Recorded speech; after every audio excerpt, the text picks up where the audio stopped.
Assist me with the for term. the primary residue. Primary residue, that arm would test positive. The disease would test positive in this instance. The firearm, it's a close range to, it's less than even a meter because there's a tattooing there. So the whole vehicle or the whole ends or both ends would test positive for primary residue. Thank you. Just explain this idea of this primary residue.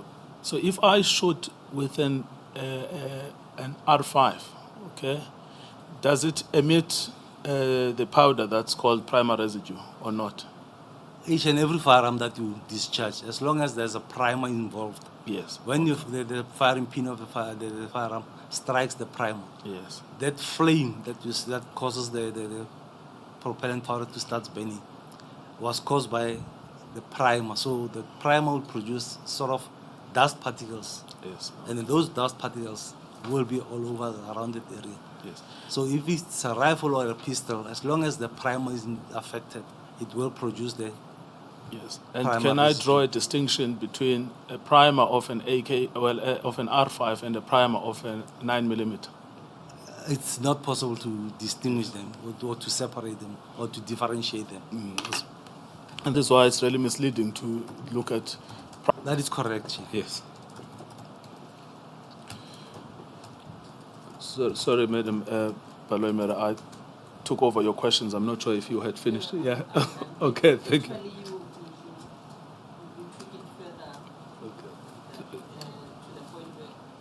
You took it further to the point where I wanted to take it. Thank you.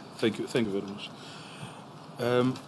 So we asked, where were you at 7A and 7B? You finished 7A and 7B, correct? That is correct, Chief. Yes, all right. So you are on 10A and 10B.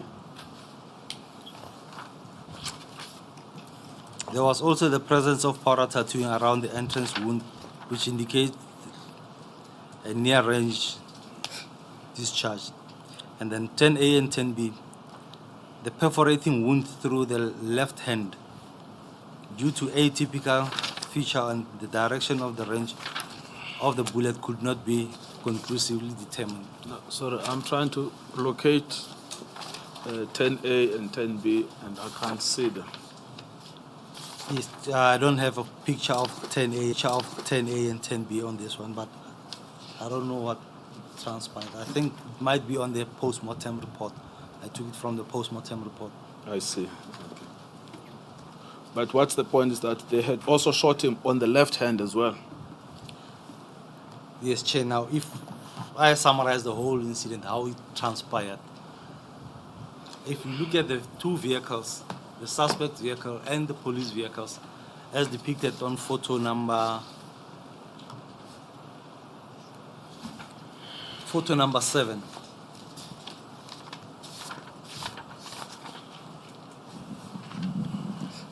Right, on photo number 7, here would be the glass particles from the window of the vehicle, and here would be the fired cartridge cases recovered. And this is a police vehicle, and that is a police vehicle, and those three are, and this bag, those are Kaitomena vehicles at the scene. Now, the vehicle that Mostert was shooting from is the BMW on the side. So it's very close to the Honda Ballet. If you look at the wounds sustained by the deceased, I'll say the first one, that is on the side. That. But can you just, I mean, there's just something I'm not, these 3 police vehicles, can you just point them again? The police vehicles here will be these 2 BMW, the 5 Series BMWs. Yes. These 2, and it will be this Corolla, and it will be this Isuzu. Those buggy, that buggy. That's correct. So those, they don't appear to be marked police vehicles. Check by Ketomena. No, because I'm saying if you are trying to arrest a person, why don't you drive a marked vehicle so that they know that it's the police? I'll say because they are from the organized unit, they don't drive marked vehicles. Yes, but it could be anyone.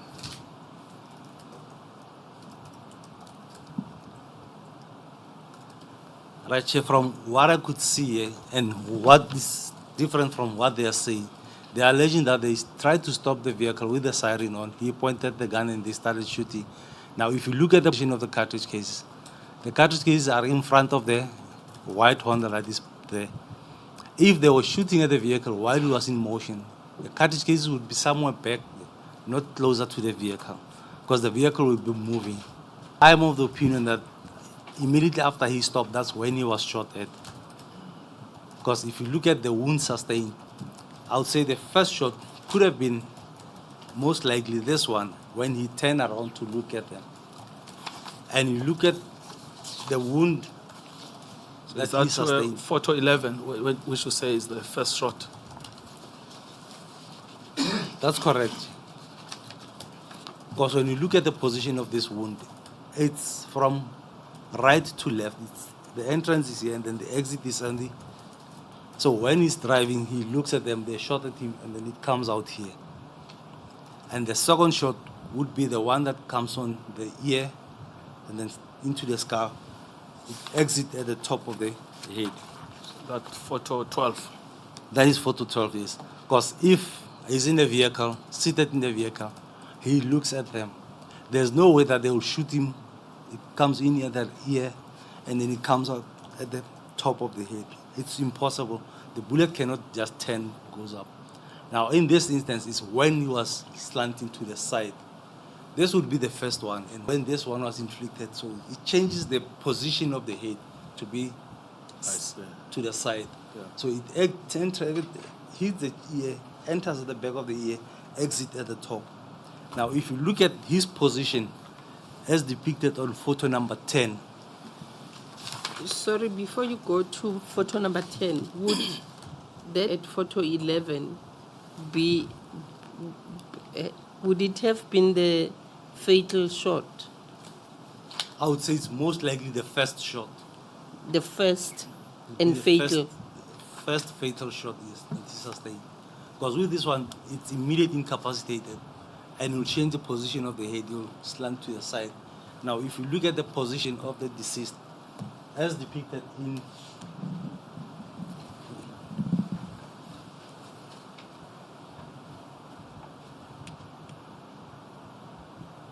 while in this position, we look at the chest wound that is here. It enters here, it exits at the back of the head here. Because his head is slanted back, it enters again at wound number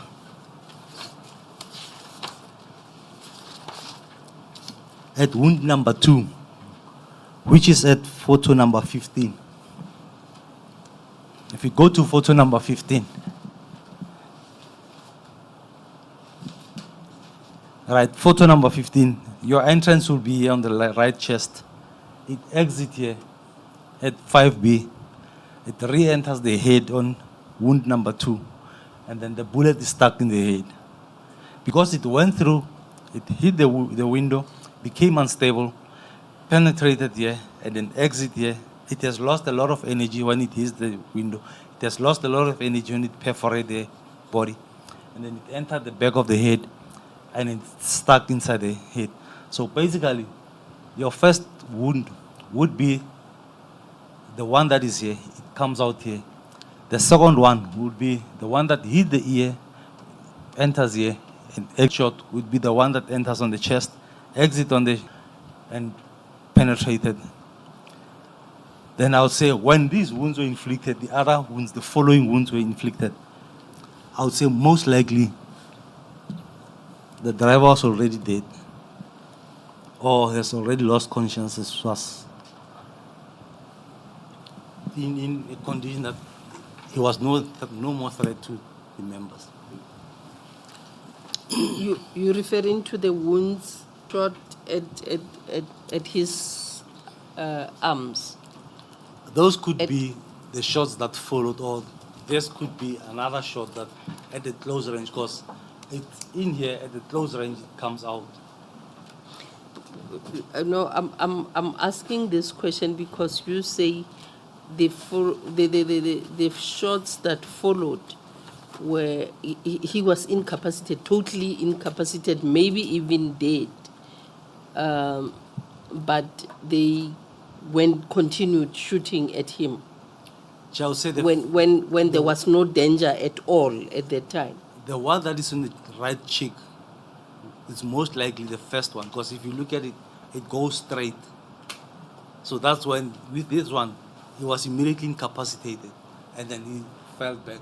The ones that covers, the one that went through the ear and the one that went through the chest, by then he was already incapacitated. There was no movement from the deceased. In other words, any shot after that first shot, he posed, well, but he at that point clearly posed no danger after that first shot. That's correct, Chair. And when you go to photo number 16,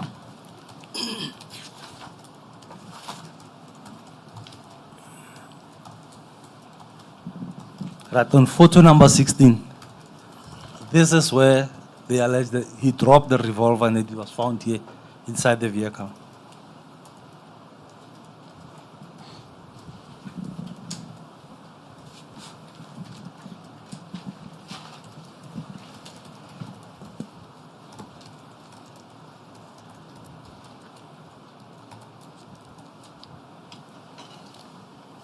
And what is your opinion?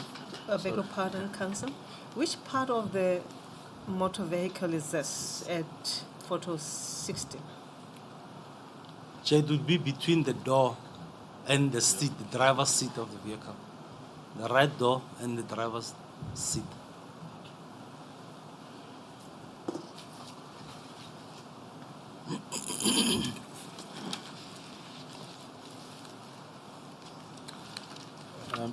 It's not very clear to me. If you can show me, where is this bullet located between the seats? Perhaps you can go to the picture.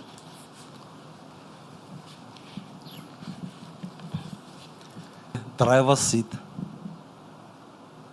The deceased body is here, and then this is the driver's seat, and then here is the frame of the vehicle where the door closes. See? So it's between the seat and the door. The door is open now. When they take the picture, the door was open. So the door will be open to this side. So it will be just on that smaller passage between the seat and the door. And what is that, the firearm, that shiny object? That is correct. That's the revolver that they're alleging that he was pointing, using it to point them. And what is your opinion about that?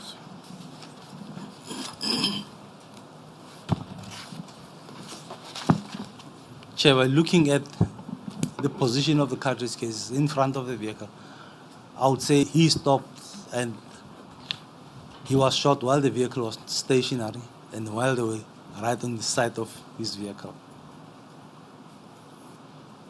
And you look at the wound that he sustained on the arm. It's pointing a gun at them. It's most likely that because it's on the right arm, it's in here and out here. It's a close range again. So it would be that the firearm, the right hand or the right arm was stretched to hold the firearm. So it's in here, out here. And it could be the same bullet that also hit the left arm of the deceased. Whereas I don't have a photo of that, but according to the doctor, he said it's what they call atypical gunshot wounds, where he cannot differentiate whether it's an entrance or an exit wound. Now, in that instance, it would be where the bullet is unstable when it hits the left arm. So probably could be the bullet that went through the right arm as he was holding the steering wheel, and then on the left arm and exited on the other side. The first bullet would have come from the BMW, the one that is in the front. That is correct, sir. All the shots are from the BMW that's on the right-hand side. All the shots? All the shots are from the BMW. And who is that person that killed Mr. Nzuza? According to their statement, it's Warrant Officer Mustard who was seated in the front seat and then Knight the back seat. Warrant Officer Mustard fired with a pistol And then Naidu fired with a rifle. So the fatal shot is this one that The came here. fatal shot on the head would be with the 9mm, Yes. with the handgun. And that would have been That would have been Inspector Mostert. Mostert. Now, what they say here, Let me.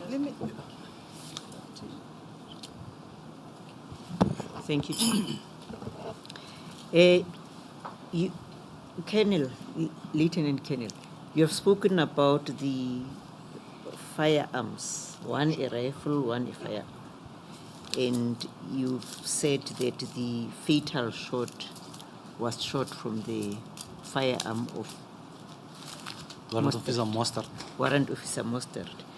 Now you say there was also an R5. That's correct, Yes. Chair. That was with the other, is it It was used by Naidu. Naidu. Now, did it strike the deceased? Or are you able to talk It's about most that? likely when you look at the second wound that went through the ear and Yes. then the wound sustained at the top of the head. Yes. This is most likely from a rifle. What makes you make that determination? Is it because of the When you size look at- of the wound? Maybe for now, I'm a layperson. When for I look now, at the size and the appearance of the wound, this wound, yeah. it appears to be from a rifle, not from a pistol. Okay. Right. Thank you. Thank you, Chair. You said that all the wounds were, or rather, the shooting happened from the right, That is correct, Chair. from Mr. Mostert's vehicle. That is correct, from Mostert and Naidu. Now, that wound, the left hand wound, 10A and 10B, where was it coming from? The left side wound would be if it's holding the steering wheel, the shot is coming from it perforates the arm, it exits on the side, and then it hits the left hand.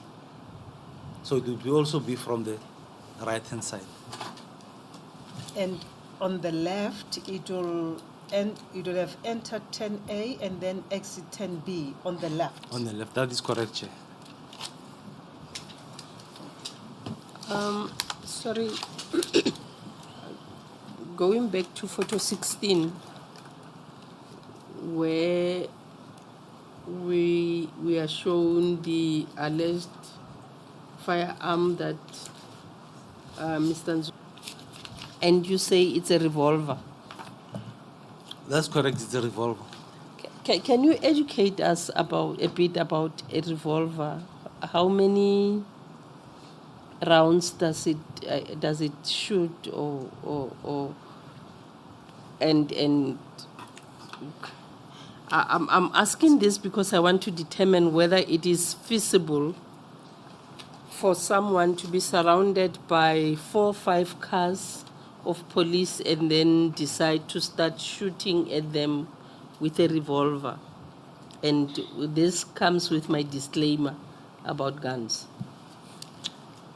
Chair, if we're speaking of a revolver, it's a handgun, but it doesn't have a magazine, it only has a cylinder. Now the cylinders, it depends on the model of the revolver and the manufacturer. Some revolvers carries only 5 rounds, and the other revolvers carry only 6 rounds. And what you do is you put your cartridge, when you pull the trigger, the revolver is circulate, and 1 round will be in line with your barrel, you fire a shot. When you pull the trigger again, it moves again to the side, then another one is just fit. So basically, if you shoot it 5 times, it will revolve 5 times, so all the shots will be fired. And it does not eject the cartridge cases. So you have to open the cylinder to remove those cartridges and load the other 5. It's unlike a pistol, where a pistol, when you fire a shot, in the same process, when the bullet is pushed through, the slide moves backward. When the slide moves backward, the extractor hook the cartridge case that has just been fired to eject it outside. And when the slide moves backward, it loads another round into the from the magazine into the chamber. So with the revolver, it's only 5 rounds that you're going to use, and then all the cartridges will remain inside the cylinder of the revolver. So at most you'd have 6 rounds to At most, shoot. you'd have only 6 rounds in a revolver. It's like going to a gunfight with a baseball bat. Or a knife, Chair. Yes, that takes us to paragraph 8 of your report at 2A 223, because that's really where this summary comes in. Because, I mean, what these policemen would like the world to believe is that with 4 vehicles that have encircled Mr. Nzuza, with policemen that are carrying R5s and pistols and all of that, this little revolver, and then waited for a minute for this chamber to come back. Because here they say, according to the statements by Detective Inspector Paul Mostert and Constable Rubendran Naidu, the deceased fired shots to their direction, and Inspector Mostert returned shots by firing 4 shots while seated in the vehicle to the direction of the deceased with a pistol, and Constable Naidu alighted from the vehicle first and then returned shots by firing 3 shots with an R5 to the direction of the deceased. So it's unclear here because both of them are returning shots, but they can't both be returning shots because one of them must be returning shots thereafter the deceased is incapacitated. So it would appear as if both Mr. Mostert and Mr. Naidu were shot at by the deceased. Chair, according to them, he fired shot at them while he was still inside the vehicle. And the if vehicle was in motion. The vehicle was, according to them, their vehicle, but there was no bullet damage on their vehicle itself. So if he was shooting at them, at least, I don't expect him, if the vehicles were that close, I would not expect him to miss the whole vehicle with a bullet. Yes, if you just At go least back one then to bullet the would have position of the, because both of them are in the BMW. Both of them were in the BMW. Captain Loken was the driver, Mostert was the passenger at the front, and then Naidu was the passenger at the back seat. So I'm trying to see that picture of Mr. Nzuza's vehicle surrounded. I think it's photo number 1.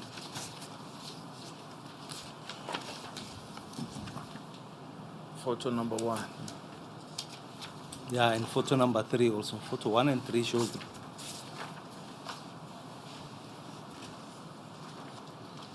Yes, photo 3 is better because it shows you in full. And where marked A and B, that's where the cartridge cases were recovered.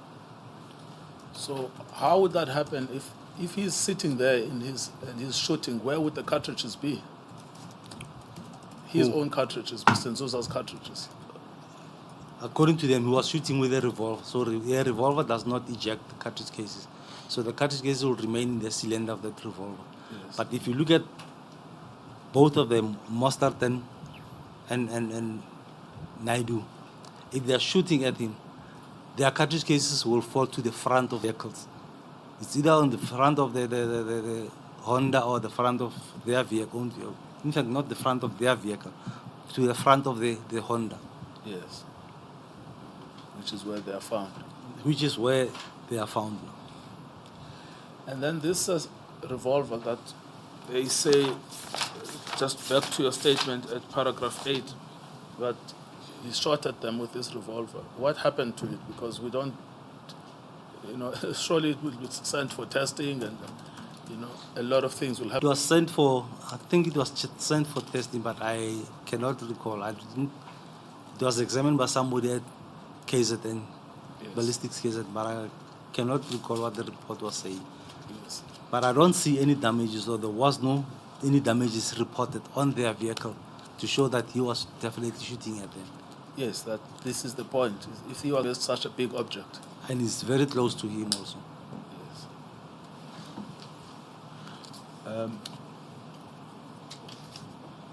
Yes. I mean, this idea of shooting while the vehicle is in motion, how is that reconcilable with the bullet wounds that were sustained by the deceased? Chair, it's difficult to explain that for me.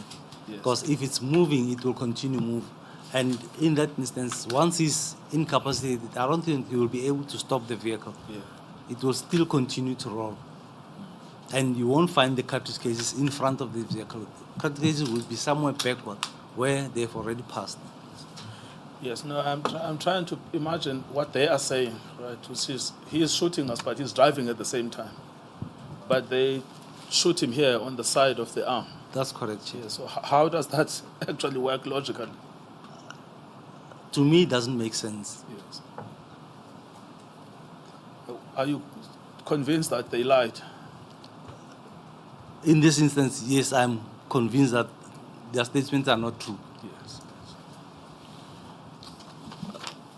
Advocate Nkabinde, as a follow-up, what is the most likely result of shooting a driver while the vehicle is in motion? Looking at how these vehicles are stationed, seems like it's parked. I want to know what is the most likely result. I'm driving and somebody, or I'm in a shootout, but I get shot while I'm driving. What is the most likely result? Chair, I would say if you've been shot while the vehicle is in motion and you're shot in that condition, you'll be immediately incapacitated. You won't have any control of the vehicle. The possibility of that vehicle not stopping there is very high because it will be rolling, it will be moving. Or the vehicle might roll or collide with other It's objects possible. and It's possible, Chair. Is it likely that Mr. Nzuza's vehicle would have been damaged then, as the shooting was happening, at least on the right side? Chair, the only vehicle is the window that has been smashed, but no other possible bullet damages was noted on that vehicle. Yes. The window was half open, you said, That's correct, Chair. and the glass must have been shattered then. The glass is shattered, yes. Other than that, there's no other damage that was noted on the vehicle. Yeah, proceed, Council. Thank you. follow-up. Yes. Should we assume that the people should we assume that the people in the BMW who were shooting at Mr. Nzuza are such perfect marksmen that they managed to shoot at the vehicle that is moving, but they were so accurate that their shots went through only through the window and not touch any other part of the vehicle body while it is moving. And if the Honda is moving, one would assume that the BMW was also moving. That is correct, Chair. Both vehicles, if they are alleging that both vehicles would be moving, I wouldn't expect the shooting to be in that position. Because if you look at the wounds he sustained, they will not be possible to shoot accurate as they shot here if the vehicle was moving. And in this instance, both vehicles are moving. In that instance, when both According vehicles are to moving. according to their version. Version of the incident, yes, that's correct, Chair. Thank you. Thank you. You've dealt with this topic of the movement of these vehicles at paragraph 163 of your statement. And then you've also dealt with the expected damage to the police vehicle at paragraph 164. And you've also dealt with the cartridge case distribution, is that correct, at paragraph 165?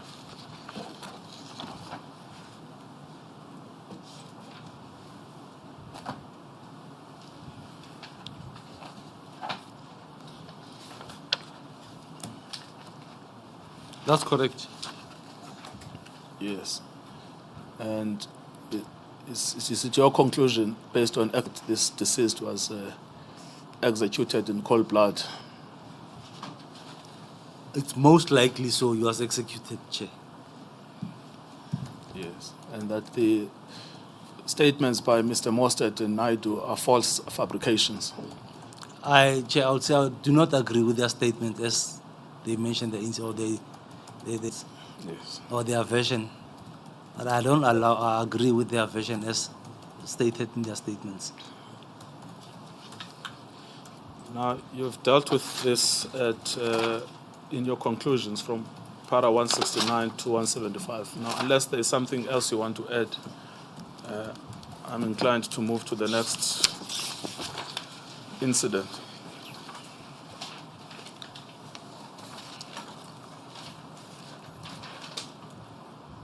That's correct, Chair. We can move to the next incident. Yes, that is Beria at paragraph 176. Sorry, before he moves to another, before you move to another topic, Yes.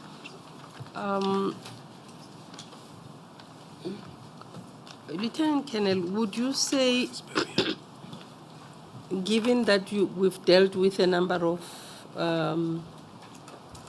ballistic reports that you've given, you've dealt with a number of cases involving Ketomena, would you say you have now observed what has been referred to as modus operandi or a pattern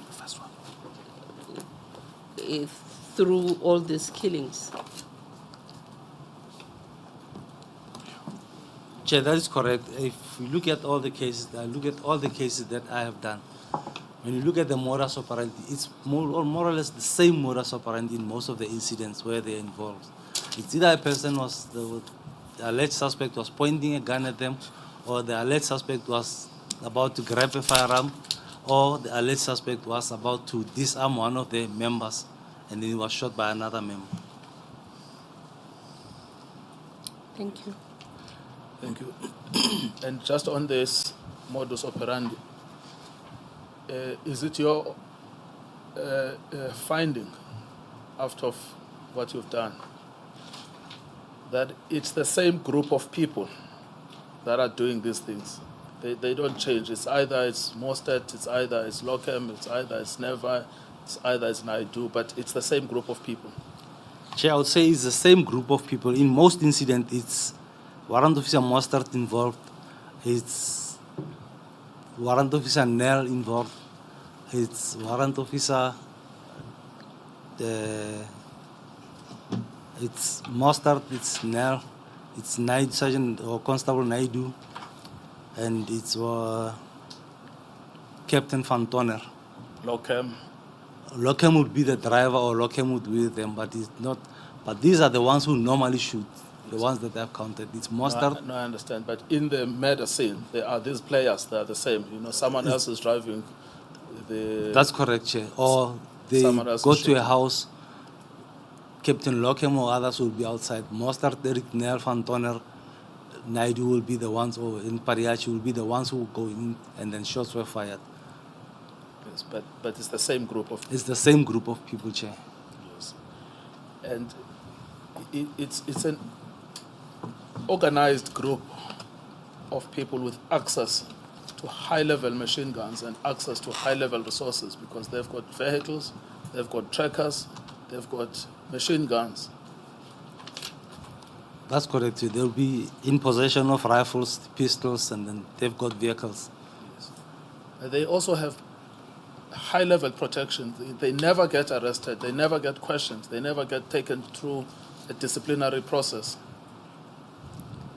I would say in most of their cases, I've never had any case where probably they were arrested for how they behave, or they were under investigation for one of the incidents where they took place in. I've never heard of any one of those.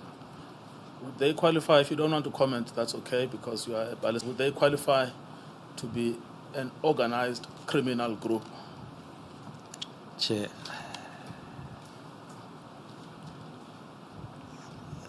I wouldn't answer that, Chair.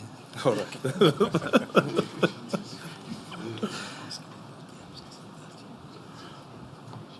Colonel, that's a very fair answer. Do not get discharged from Come in here. I'll just come in here. Colonel, looking at the information that you have to form a view that these people were acting as a group, can you, and emphasis is looking at the material that you have, can you even take it further to see, from my observation as a layperson who's an expert elsewhere but not in the investigation, but I would say from information available that these people were supporting each other on the roles played by others in the commission of the offense, or rather in the incident. Let's call it an incident for now. Chair, I would agree with that because Yeah. if you look at the statement of the ones who were outside, who were not participating in the shooting, they would write the statement that corroborate what these who were involved in the shooting are saying.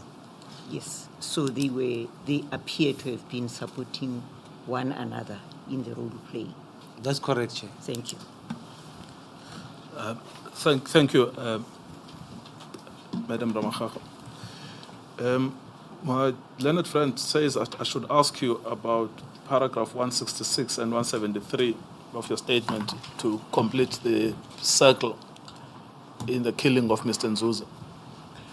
The significance of the fact that although a 9mm was used, cartridges were found, but also a rifle, an R5 was used, but no cartridges No were. cartridge cases recovered. I mean, Chair, in this instance, I wouldn't exclude the possibility of tampering with the crime scene, removing some of the exhibits from the crime scene. yes, thank you. Can we then go to Perea? It's 2A1 of your reports. It's the first one of your bundle.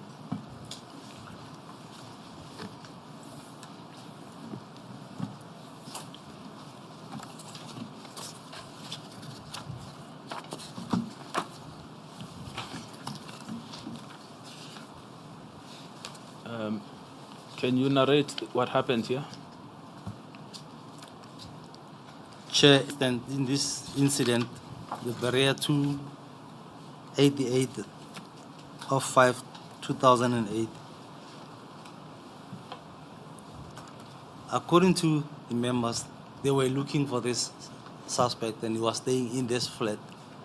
So they got information that he was at the flat. They went to the flat. It's the 4th floor on the flat. When they got there, when they started knocking and then opened, there was a butler. So according to Warrant Officer Mostard's statement, the suspect saw them and he started shooting at them. Warrant Officer Mostard returned short pistol. And then the suspect, so-called suspect, ran towards the balcony and to the window, and he jumped from the 4th floor. He landed on the outside on the surface, on this tar road or on the parking area. And while he was there, he pointed the gun at them, and then Warrant Officer Mustard shot at him again while he was there. And the Warrant Officer Naidu were outside him shooting at Warrant Officer Mustard. They also shot at him. Yes. That's their version. That's their versions. Now, and we know the deceased was Mr. Tabo Sunshine Msimang. I do not know the names of. No, yes, you've told us that you look at the physical evidence. Yes, That's correct. Yeah, we found his name in the document. And we've tried to give everyone a name, but that's not your job, that's our job. Yes, all right. Advocate Nkabinde, just out of curiosity, the background stories seem to be the same, if not similar. The Keto men are looking for someone. The minute that someone sees them, they start shooting. And one would ask themselves, why would everyone seem to hate the Keto men so much that whenever they see them, they start shooting at them?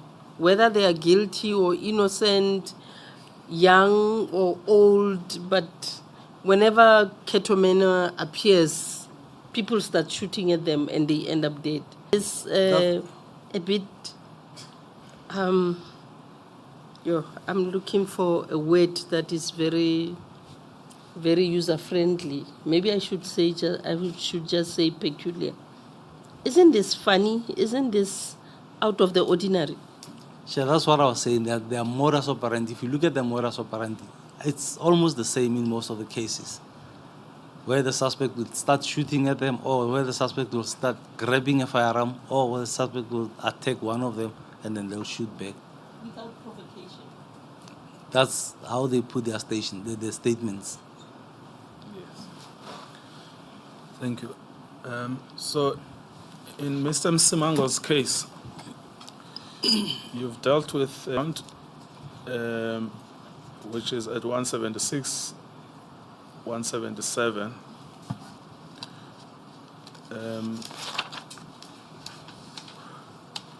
Which you just gave now, that summary, correct? That's correct, Chair. Yes. Now, we start then with the medical analysis at 179.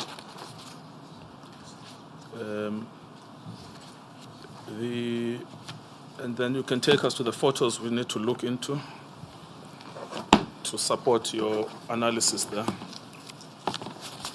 Sorry, also before you go, Yes. At paragraph 177, at 249, 2/49. Yes. The third line. We are told that Inspector Mostert was immediately confronted by the deceased, who allegedly pointed a firearm at him. He discharged 3 rounds from his service. Okay, it's Inspector Mostert. I read it the other way around and I thought it's the deceased who discharged, but Inspector Mostert is the Mostert one who- miraculously wasn't hurt. Sorry, thank you. Yes. And on their version, the deceased actually runs away from them and escapes through the Jump window. through the window. Yes, and then they still go and execute him.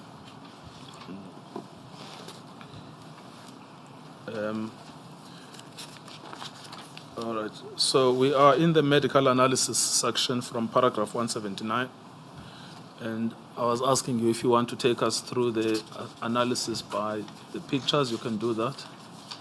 Actually, perhaps before you do that, I noticed that I had made a note to start at photo 1, which is because this was a peculiar case of somebody jumping from the 4th floor.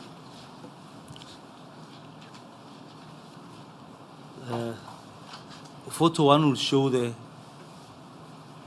flat where he jumped, and then the window that is circled is the window that he jumped from.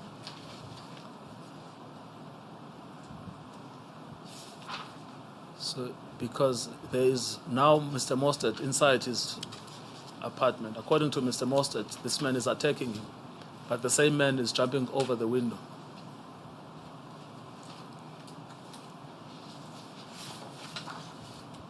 I mean, a jump over the window, isn't that consistent?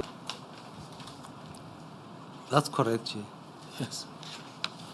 How is it reconcilable with someone who's attacking the police?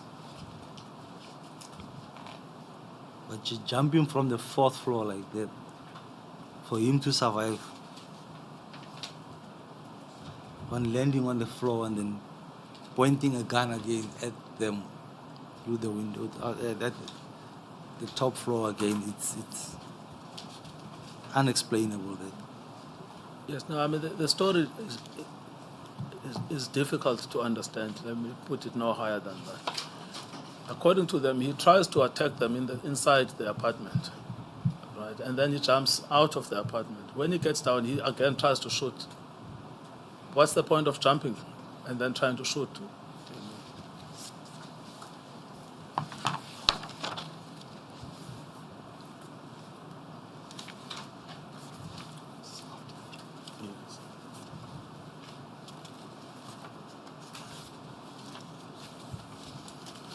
Yes, just to be fair then to Mr. Mostert, his statement Is at BR 0073.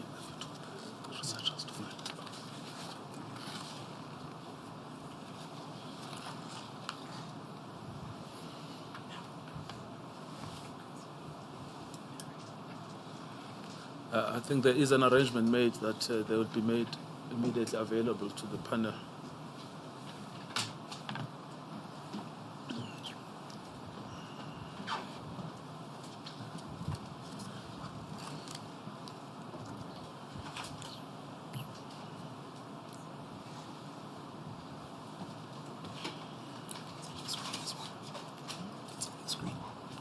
Oh yes, it's actually put behind you on the screen. So if you can look 1, 2, 3, the fourth paragraph, which starts with at 22 hours. This is what they say they did. At 22 age 40, Captain Eva, Inspector Nell, Constable Naidu, and I, this is Mr. Mostert, entered the building. The other members safeguarded the ground area. We proceeded to the third floor to flat number 32. On our arrival in front of the door, due to the fact that the suspects could be armed by means of a crowbar, what? They forcibly opened somebody's apartment. That's correct. They broke open the security gate. But this person is also trying to kill them. And then, once this was done, The door was kicked. yes, the door was kicked by Inspector Nell. I immediately entered the flat, armed with my pistol, a 9mm parabellum with serial number Q014304. As I entered, I was confronted by the suspect, Tabu. He was armed with a pistol, pointing it in my 3 shots in his direction. At this point, he ran towards the enclosed balcony with a window slightly opened. He dived through the window and fell to the ground. So you remember the point that I was making, that this suspect, according to him, is running away from him. And then he says, he dived through the window and fell to the ground. I noticed movement and fired a further shot in his direction when I noticed the members on the floor move in, and I heard more shots being fired. I went down the stairs to where the suspect lay. Constable Naidu remained in the flat. On my arrival, I found Captain Eva and the other members by the suspect. At this point, Captain Eva took charge of the scene. I noticed my firearm lying in close proximity to the suspect. It appeared that the suspect was dead.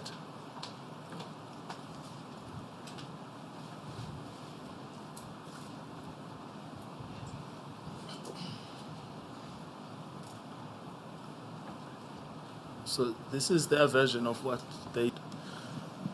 And you've then had to reconstruct this and to see whether this was a pack of lies or not. Because I'm not sure of the lighting around that area, but if you look at the time of the incident, if you jumped from the 4th floor down, when there was a movement, what type of movement do you see? Are you seeing somebody who's trying to flee or somebody who's pointing a gun at you? Then when you have to shoot again, when a person is lying on the floor. Well, according to them, he's already run away from him. And there were other members downstairs who were waiting. Yes. Now, all right. Sorry, I interrupted you because I was struck by photo 1 because it does illustrate the distance that he would have had to jump to run away from Mr. Mostert.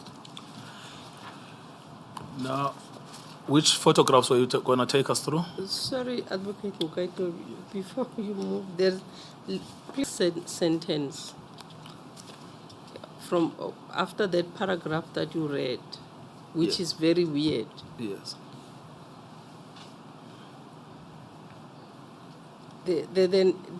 And maybe Lieutenant Colonel will assist here, if that is the next step to be taken. Because the the last sentence on the paragraph that Advocate Mugaitobi was reading says, it appeared that the suspect was dead.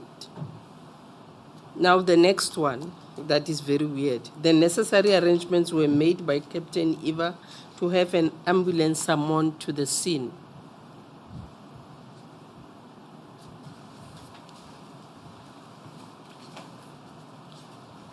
you, Madam Chair. You are still under oath. I'm still under oath, Chair. Yes, thank you.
Good day, everyone.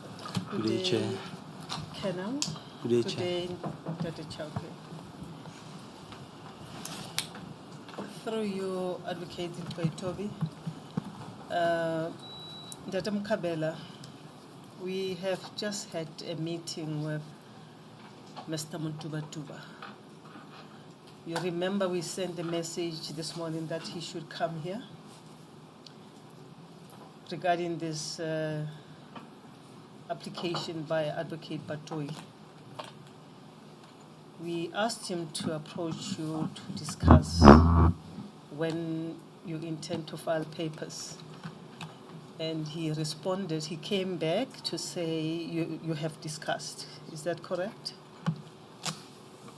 Chair, yes, indeed, I may contain approach, and we have spoken, and we have undertaken to deliver an answer by Wednesday next week. Can't remember the date, what it is, but yes, we have. He is saying that you have not given him definite date, but you don't want to get involved in this exchange between attorneys. We suggest that you communicate to your counterpart, Molebatsi attorneys, and agree about the time frames when you are going to file your answering affidavit and when they will file the reply. We will do so, Chair. We are told that Mr. Newpen, Mr. Harris will come tomorrow.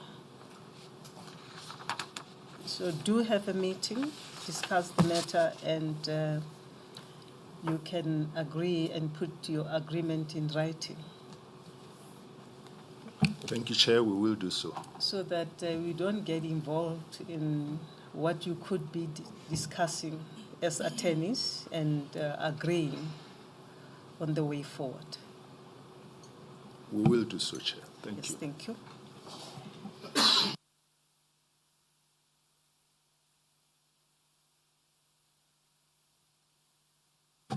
Colonel, you are still under oath. Thank you, Advocate Batoi. You may proceed. Thank you, Madam Chair. Lieutenant Colonel, I did not put to you the version of the gentlemen that were on the ground when Mr. Msimango landed after being chased off the apartment by Inspector Mostert. You remember that? I remember that, Yes. Chair. Now, I've got those two by Mr. Makanya at BR0075. It will be flighted on the screen there behind you. Yes. Now,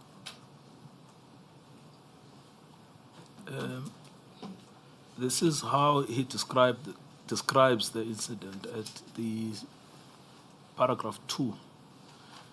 Says, on the same evening, myself, Captain Eva, I think it's Colonel Naidu, and R.C. Maharaj proceeded to Avondale Road, where we met other members. Further briefing was done. I was guarding the ground floor with Inspector R.C. Maharaj. Whilst on the ground floor, car parking, I heard gunshot. Then I saw black male follow on the ground, fallen on the ground. Then with shock state, I had 2 shots towards suspect. I used my pistol and then gives the number of the pistol. So according to him, there is no mention that the suspect was armed. Can you see that? I can see that, Chair. Yes. It is only in paragraph 3 where he talks about a firearm. The person fallen down was Thabo Msimangu. I noticed firearm lying next to suspect. The scene was took over in charge by Captain Eva, you see. But at the time of the shooting, he doesn't mention that he noticed anything about the deceased being armed. That is at the time he falls from the 4th floor. Now, then there is the version of Mr. Maharaj, who also was in the scene at BR 0077. Now, he deals with this incident at paragraph 3 and 4 of his statement. It says, on the same day at about 22:25, we met outside Avondale Spa, where we were briefed once again by Captain Eva concerning the wanted suspect known as Thabo Msimangu, who was in possession of a firearm. At 22:40, we proceeded to Colesberg Flats, 6th Avenue. Morning, Inspector Makanya and I took positions directly below flat number 32, whilst the rest of the members proceeded upstairs to the respective flat. After a few minutes, I heard a noise followed by gunshots, and the next moment, noticed a male falling to the ground with a firearm in his hand. I immediately and instinctively fired 2 shots in his direction. So according to Mr. Maharaj, he notices a male falling on the ground with a firearm and then he shoots. No indication that he was actually in danger. I thereafter cautiously approached the suspect and kicked the firearm away from the ground. And for safety reasons, Captain Eva then took over the entire scene. So this is the version given by the 3 policemen. Now, it's that version then that we put to you for your crime reconstruction to see whether they were lying or not. We were at the medical analysis section from paragraph 179. You remember that? Yes, I remember that, Chair. Can you take us through that? Right, Chair. According to the medical analysis, I'll say, according to the chief post-mortem findings, the deceased sustained multiple gunshots, multiple wounds to the head, torso, right shoulder, and right arm involving the skull, brain, craniofacial, bones, left maxilla, right kidney, liver, heart, and the right lungs. Yes. Shrapnel injuries were also noted in the right flank and the right shoulder, consistent with bullet fragments. Yes, but if you just stick to 179 for now, what would those injuries be consistent with? Just some of the wounds would be consistent with falling from the flat, and some would be consistent with gunshot wounds. Yes. But if you look at how the wounds were described, where the doctor is talking about the skull, the brain, and craniofacial bones, I would say if a person has sustained injuries to the skull and the brain, this person will not be able to move. Yes. So if he fell, falling with a gun, and then the next minute he's shot for being in possession of a fire, I don't think there will be any movement from him after falling from there. So when he fall in there, I don't believe there was movement. As stated by Warrant Officer Mostert when he said he fell down and he saw him moving. That's when he started shooting again. I would say it's not possible. Yes, but you see, remember, he didn't fall according to Inspector Mostert. He jumped. So which means he would actively be seeking to land on the ground safely. I mean, unless you can jump and then fall with your head. Chair, if you look at the injury sustained, I think on photo, have you go to that photo? We were at 5 and 6, in line with paragraph 181 of your statement.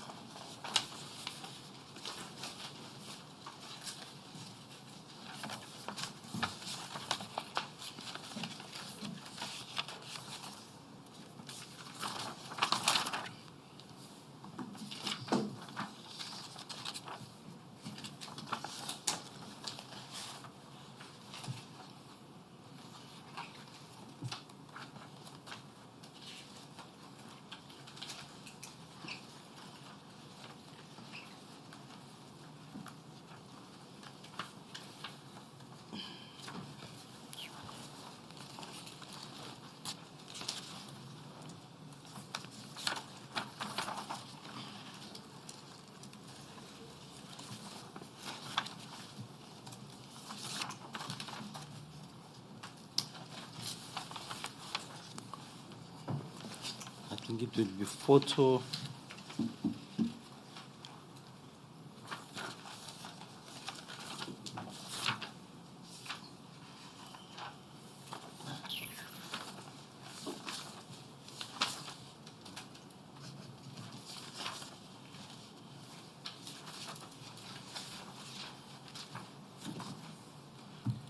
I think it will be photo 5 where you can see the head.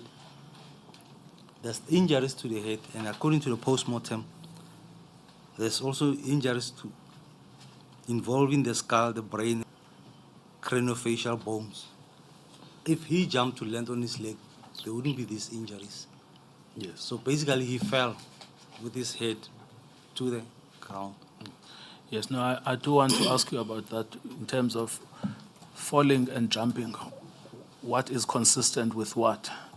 You know, a person who jumps on the 4th floor, according to most, versus a person who falls. What are the probabilities of how that person left the 4th floor? I would say a person who's jumping would most likely land on his legs, and a person who's falling would fall with any part of the body. It all depends on how he fell from the building. Yes. But the sustaining those head injuries from the impact on the, I think it was the tarmac there. That's correct, Chair. Yes. And Chair, I was looking into the crime scene photos. According to Warrant Officer Monster, he fired 3 shots whilst inside the apartment. apartment. Yes. Now we have bullet holes or bullet defects inside the hole. He picked it on photos. Photo? There's photo 11, photo 12,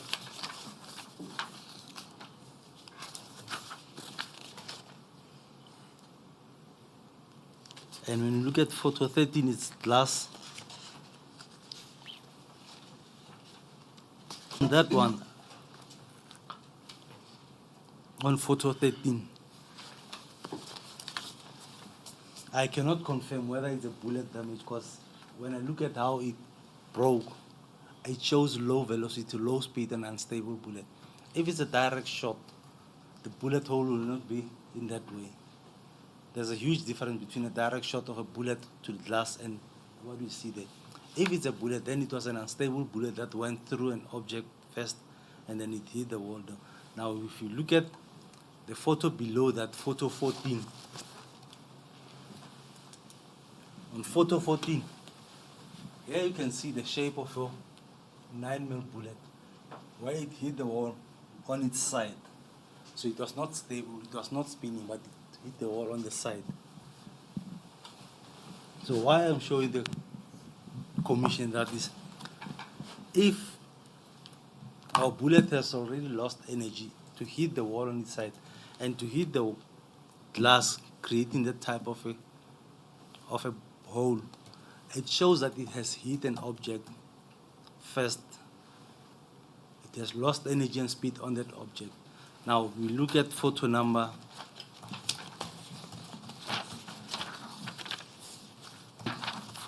17.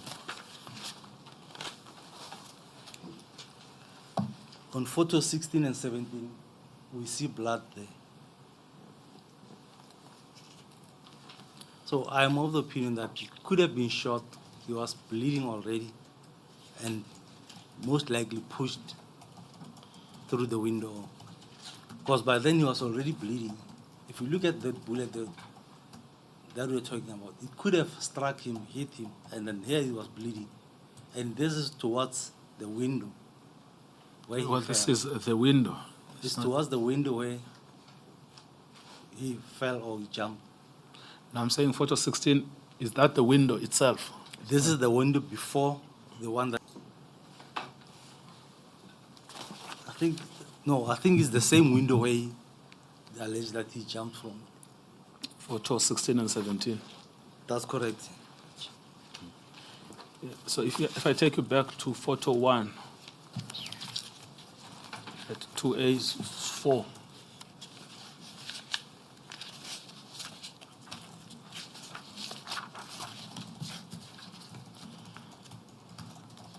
So when you're looking at these windows from outside,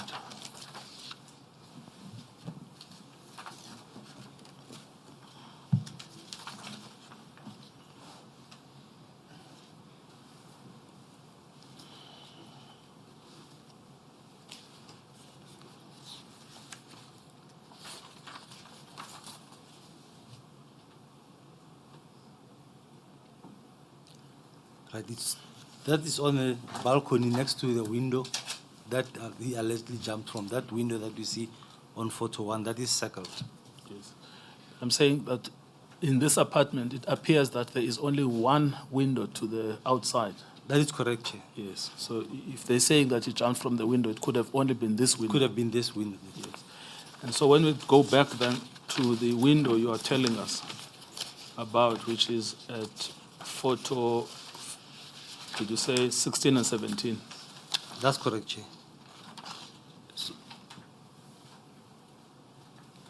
Now, why does that appear to be wooden?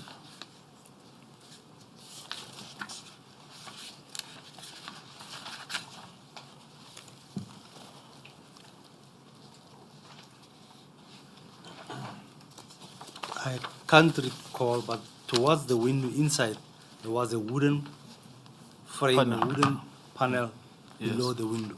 I see. Okay. So what were you showing us as the significance of photo 16 and 17? Also, it's most likely that while he was still in the apartment, he was already wounded, he was shot. So I'm not sure whether he jumped after or he was pushed. Yes, I mean, the problem, Mr. Mostard's statement is very cryptic on the facts, whether the window was closed or open. If it was closed, who opened the window to enable the deceased to jump? If the deceased still had time to open the window, Opened the window. after having been shot 3 times, why did he not shoot him some more?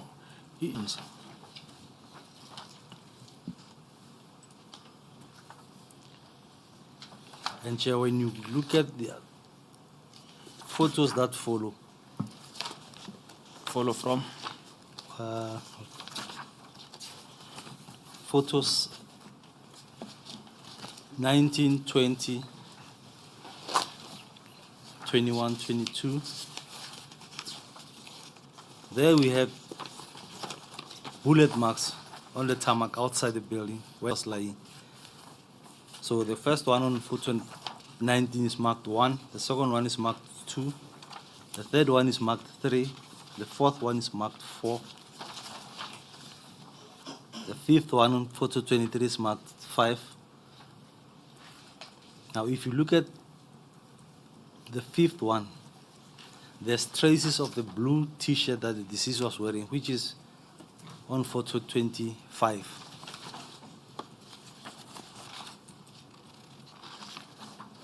There is pointed with a pen on photo 24. Now, what is important here is we'll look at these marks. If you look at mark 1 and mark 3,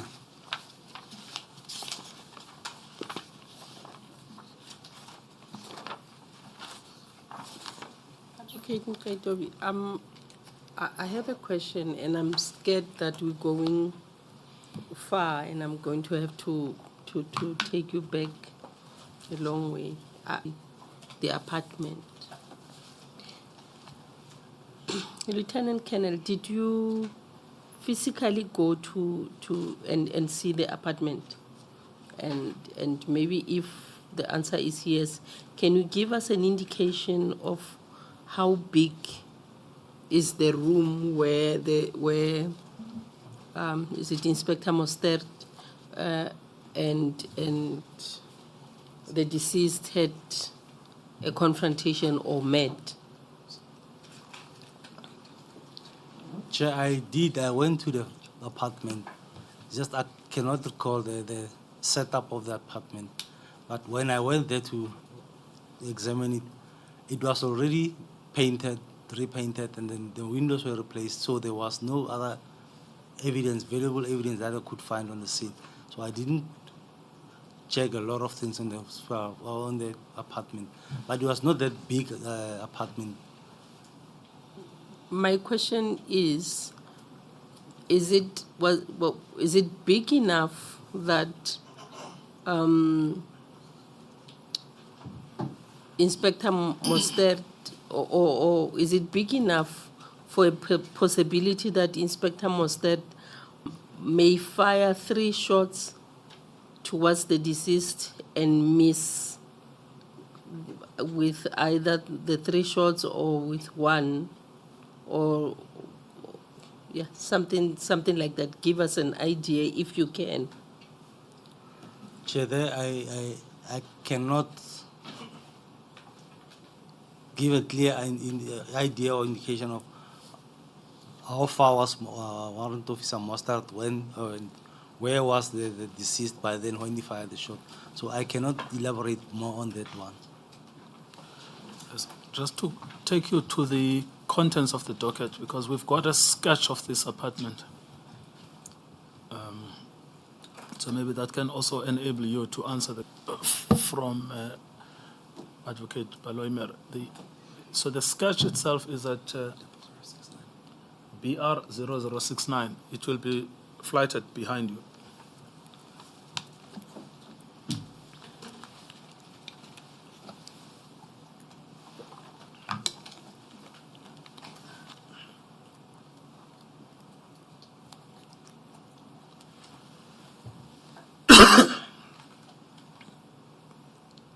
So given that you've been to the apartment, you can, yes, there it is.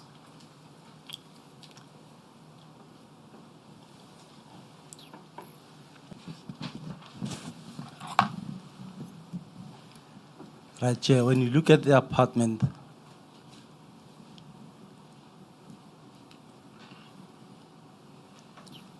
windows were on this side, and then you enter here from the kitchen, you come here.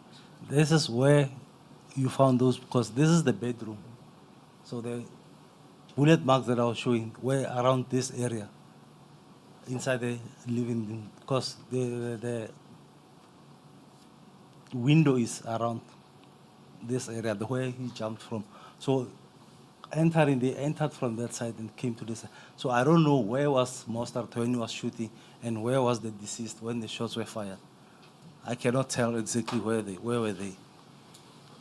Yes, well, it will certainly be after the kitchen. Most likely after the kitchen. Yes. Yes. And that's a sofa that looks like a sitting room. So it will be anywhere between the kitchen and sitting room. That's correct. But the question is really, what is that distance? You know, is that 20 square meters? Is that 10 square meters? Is it less than 5 square meters? I don't know. I can't remember how big was that one. Yes. Okay. Now, then there are further pictures. Just keep there on that same document. I want to show you a couple of pictures inside the apartment. So, yes, starting at photo 4. Yes. So that's now showing you clearer.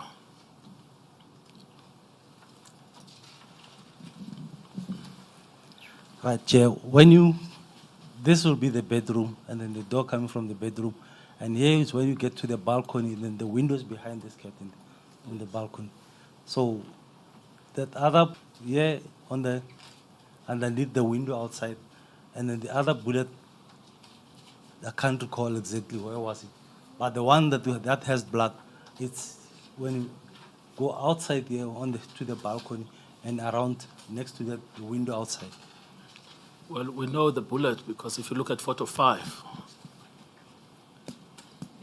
Before you go to photo 5, Council, photo 4 in our bundle, the document, does not correspond with that photo 4 on the screen. Am I right? It's BR 0059, Madam Chair, if that's the one.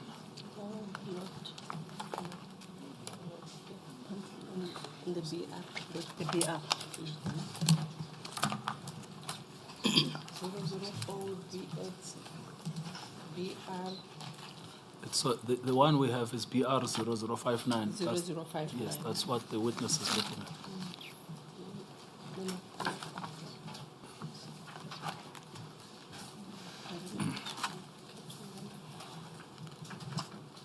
Because I have this one.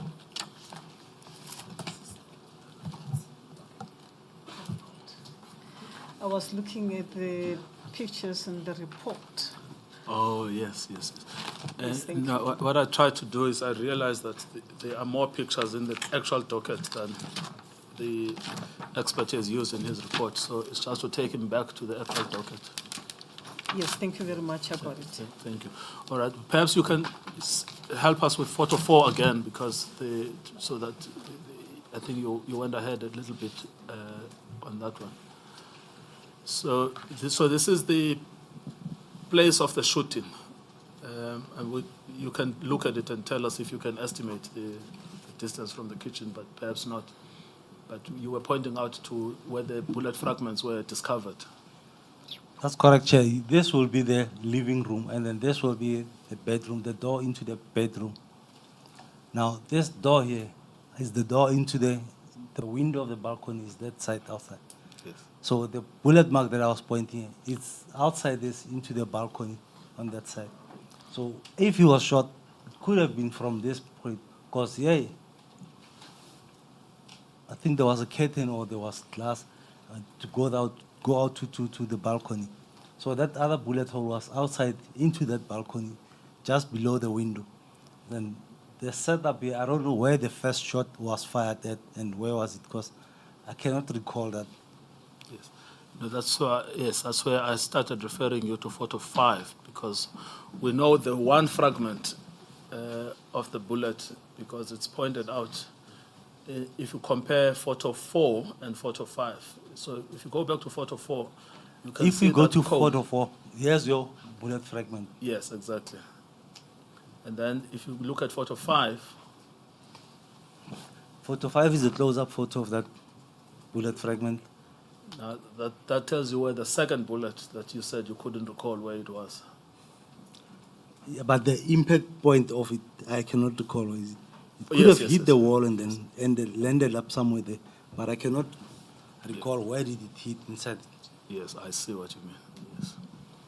And then, and that's where we have a clearer picture of that window with the blood stain. That is correct, Chair. Just point us to the blood stain.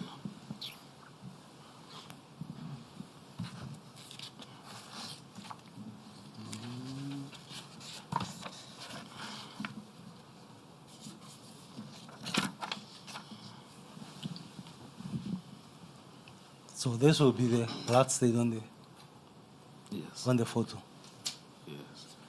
And then photo 7 seems to be a different fragment. You remember we're looking for this. How many was it? 2 shots, 3 shots? 3 shots We according fired to 3 shots. Yeah, this will be the cartridge case. of another. Yes. Now, if you compare that 6 and 7, because we see where the cone is standing on 6 versus where the cone is standing on 7. And there's another blood stain. Except for that one, there's another blood stain. Yes, no, that's fine. But can you just compare the cones and just confirm that first before we move on 6 and 7?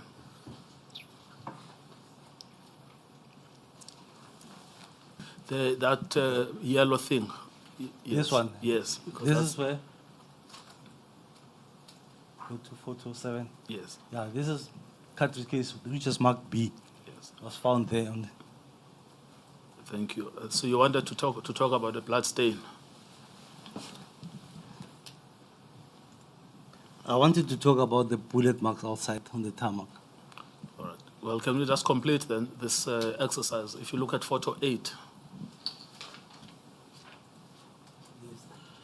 Move to another photo. To photo 9. That's the bullet that was recovered. This is the bullet, most likely the bullet that I showed that ended up.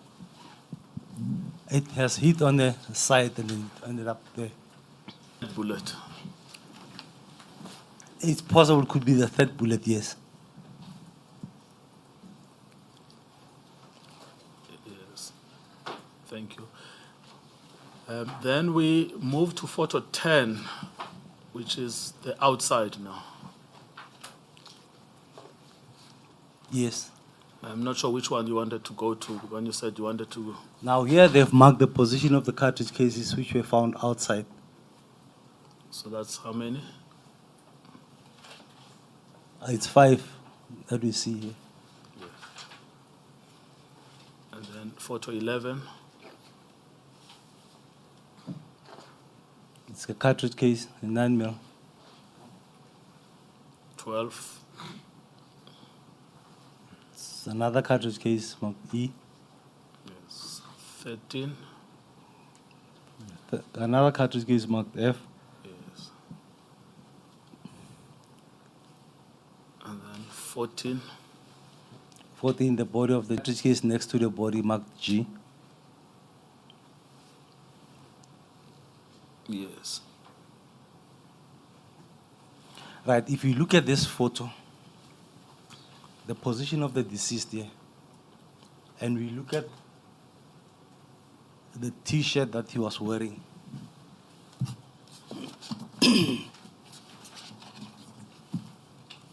which is on photo 25 of the report.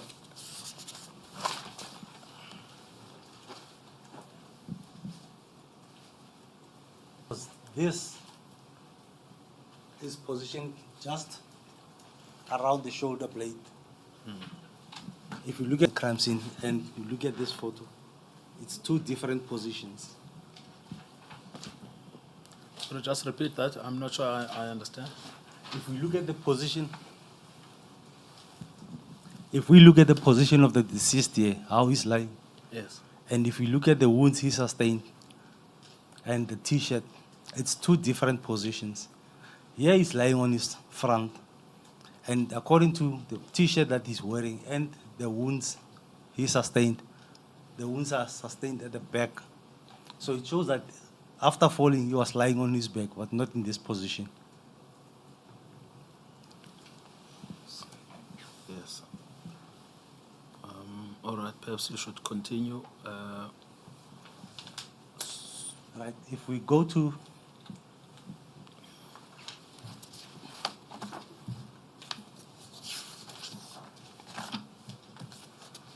the post-mortem photos. Yes, sorry, I think to clarify that point, when you said he was actually shot at the back, if you go to photo 21, I think that might assist. Yes. Here the position of those wounds. Yes. And it's not entrance wounds, it's exit wounds. Yes.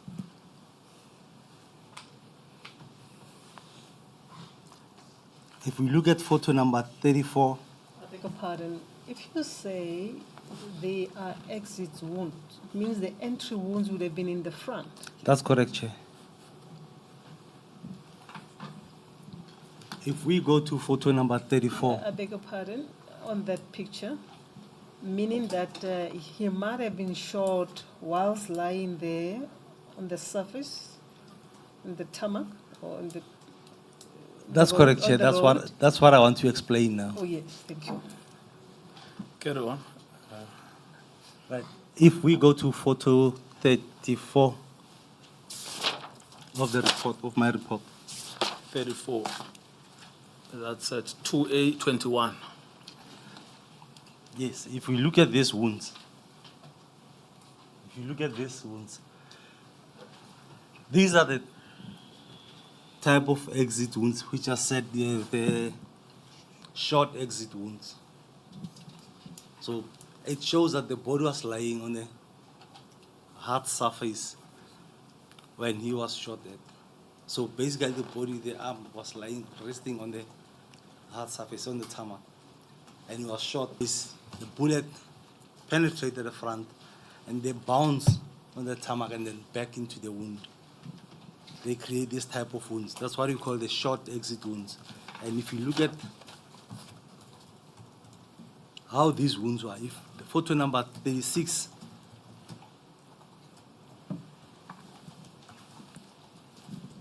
you look at photo number 36, we have the wound here, and then you have a bullet that is lodged there.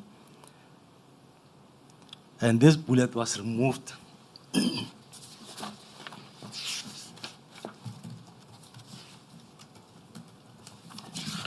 This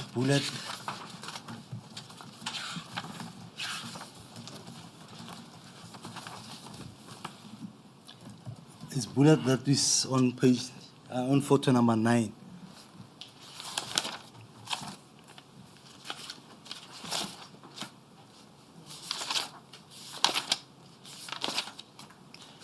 There's your bullet. Now it shows the impact. It impacted on the tarmac and then get back into the wound.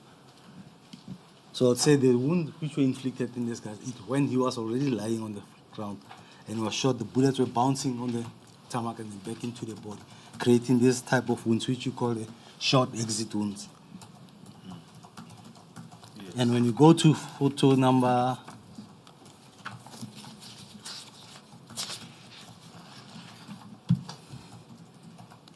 photos, I said 26 to 33.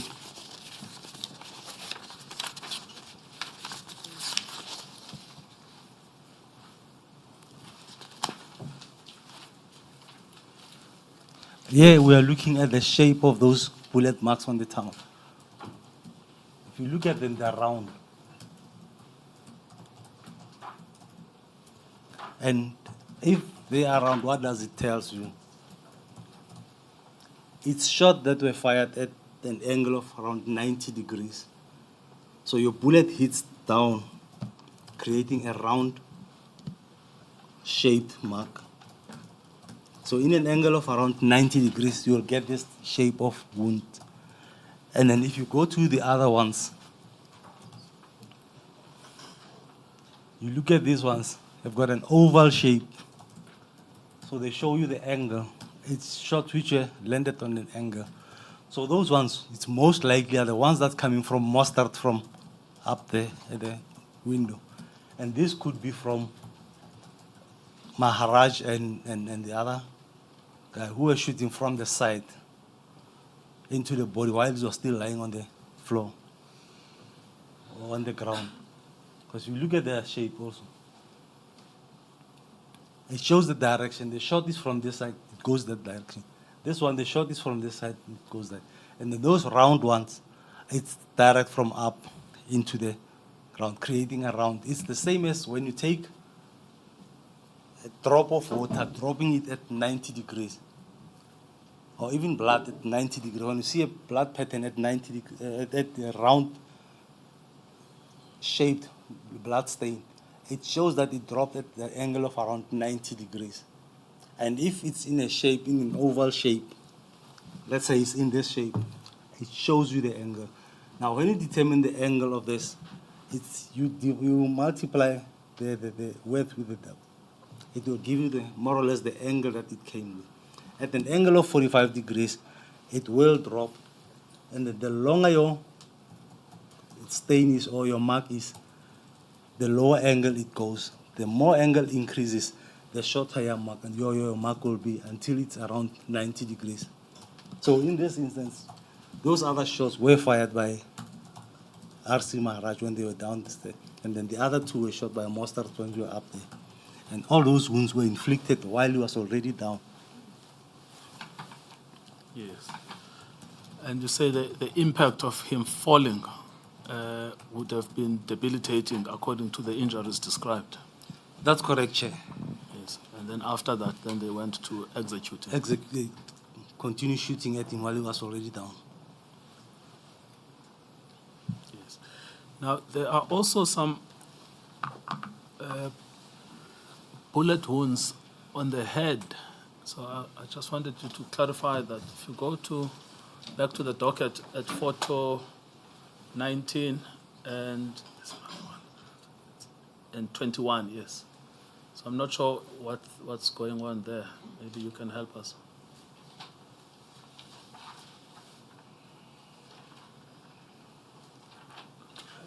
Photo.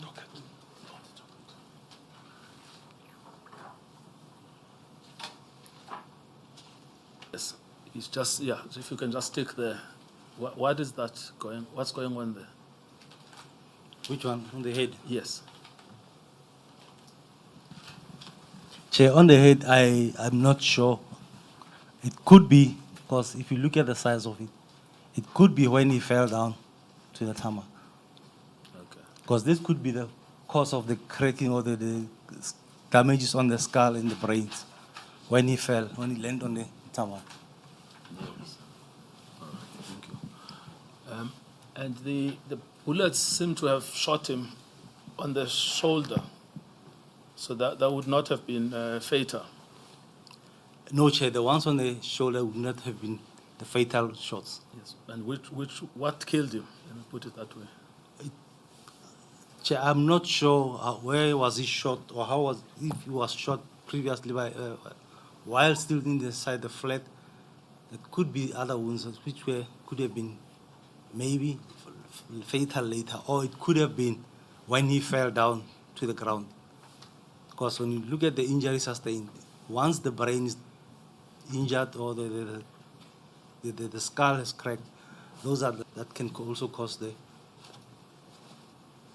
death of a person. Yes. So it could be that he was killed by mustard.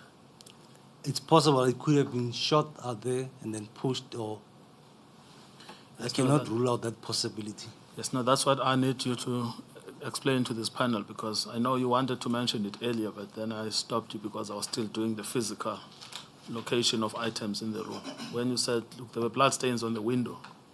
There were blood stains inside there. And what's this thing telling you? And that when he actually impacted on the ground, he fell. It's not like he was jumping. So what does that show you about the body, the state of the body at the time it impacted the ground? Chair, I would say due to the presence of blood inside the room, there's a possibility that he was injured somewhere already. There was an injury sustained because he cannot bleed if there's no wound. So he was injured somewhere inside the room, and the possibility of him being pushed cannot be ruled out. Yes. And the only person in the room who could have pushed him, in fact, who shot him first, and then later claimed that he jumped, but you're saying there's a possibility he could have been pushed, is Inspector Mostert. That's correct, Chair. Yes. And then outside, there are 5 cartridges. They still shoot him outside. That's correct, Chair. And that is Mr. Maharaj and Mr. Makanya. It could be Mr. Maharaj, Makanya, and even Mostert's cartridge case, because he was shooting from the balcony. Now, if you're shooting from the balcony, normally your pistol eject the cartridge cases around 45 degrees to your right. So if you are shooting from there, the cartridge cases will also fall down to the scene where the body, closer, not exactly close to the body, but around that area where the body was found. Yes. And then there is also the story of the weapon being found next to the place where his body is recovered, next to the garages there. What do you say about that? Chair, with the firearm, I don't know. But mean, I don't know how did it get there. Yes, I know you don't know, but is it consistent with your reconstruction in relation to their version versus what you've reconstructed? Chair, if they are saying he had a firearm and he fell there, it's possible. But I don't see him falling with a firearm in his hand until it landed where he was. Yes. But what's the most likely scenario of your reconstruction about how the firearm got there? We look at the modus operandi of the team. And what does that tell us? In most of the incidents where they shot their victims, there's a firearm next to the body. In most of the incidents, the position of the firearm or the presence of the firearms on their crime scenes is questionable. Yes, I mean, what I don't understand, according to them, by the time he jumps, he has already been shot 3 times, because Mr. Mostert does not say, I missed him. He said, I shot. Yes, so he shot him. He hit him 3 times.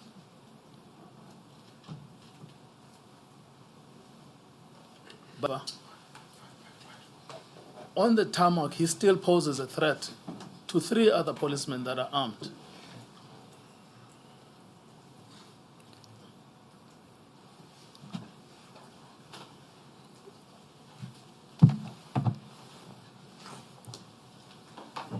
Yes.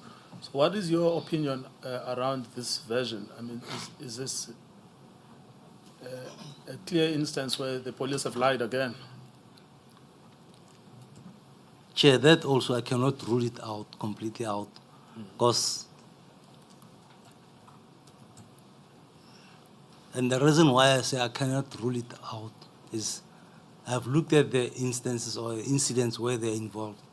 You get the same scenario, that the person always point a gun at them and then they shoot, they kill the person. And then the next minute there's a firearm next to the body. So saying that they are lying, they are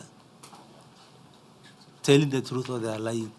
Now I think I'm looking at the modus operandi of how they operate, and it raises questions on why always there's a firearm next to the body. Why always a suspect will point a gun at them, but they are the one who will shoot first and kill the suspect. Yes, thank you. Now, we've gone through paragraph 179 to 182. You've also taken us through 183 to 187, 188 to 194. Those are the sections where you deal with the injuries on the body, the analysis of the flat, the analysis of the shots themselves, and from paragraph 195, you deal with your conclusions. Is there anything on your conclusions that you haven't dealt with? And by the way, before you move on, we've got, you remember when I asked you about the cause of death, the medical legal report, which is at BR 0022.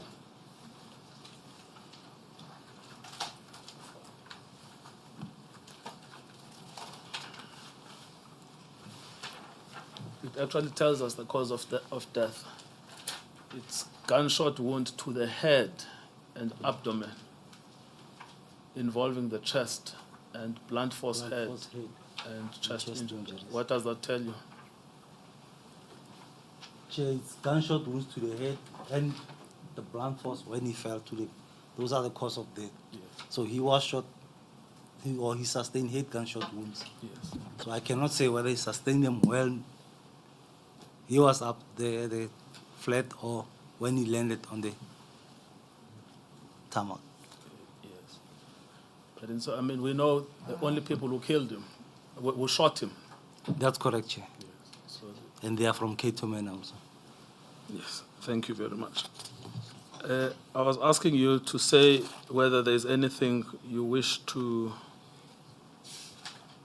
add on your conclusions from paragraph 195, or whether we can move to the next scene. We can move to the next scene, Chair.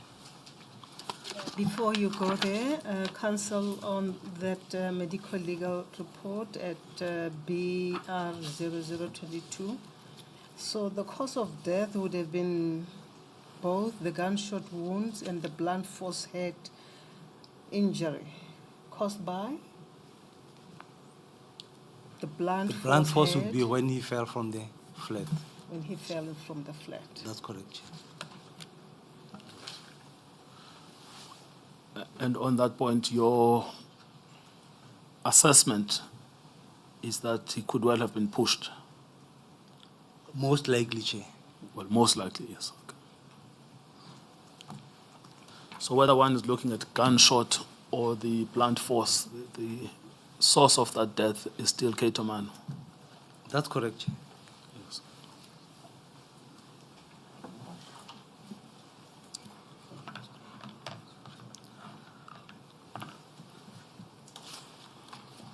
You know the story of Ahmed Timol, the policeman under apartheid pushed him of John Foster John Square. Foster Square. And then they said he jumped. That's correct, they said.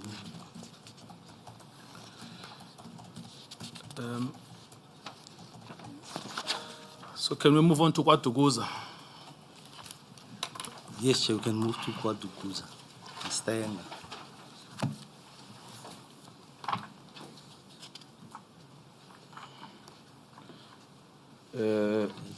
Yes. Could you just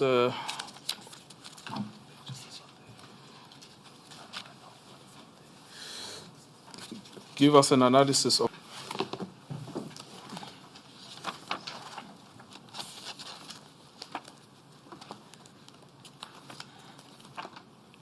so the Stanger is yes, thank you. So the Stanger report is at 2A154, if you want to use that to refresh your memory.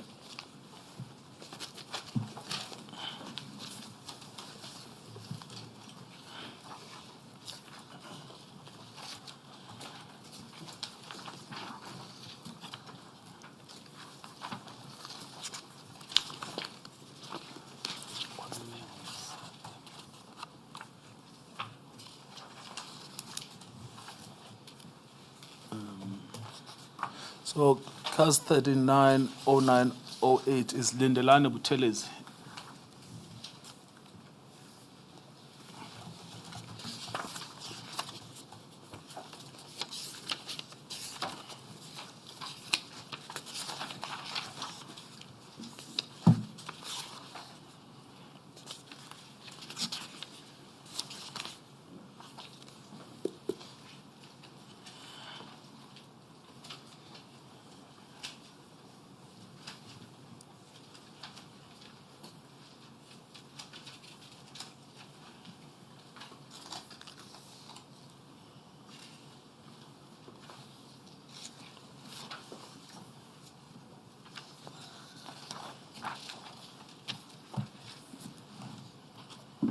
So on the Kwadukuza, case 39 of 9/2008, information was that they were looking for information of the address where he was. They went there. When they started knocking, they saw him inside the house, and then when Mostert saw him, he tried to run to, I think he tried to run, and then I'm not sure if I'm confusing it with the other one, where he grabbed the firearm, and then in the process, he was shot by Mostert again. Yes. Thank you. We will deal with their version shortly. Can we do the ballistics assessment? So that you've dealt with from paragraph 197, 198, and then in 198, you deal with the material that you considered.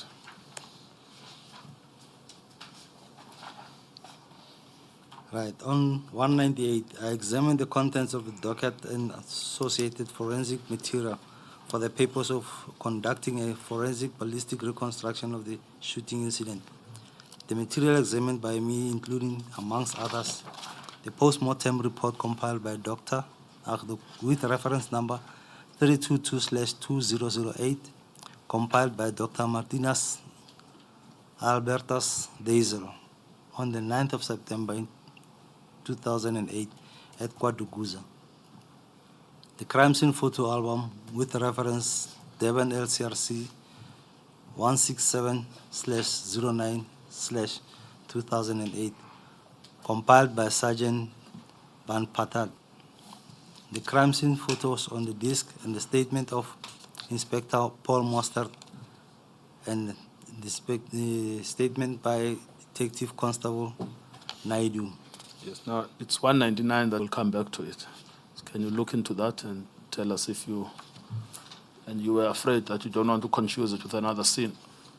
199. According to the statement of the police, on the 3rd of September, they arrived at the residence in Stenger.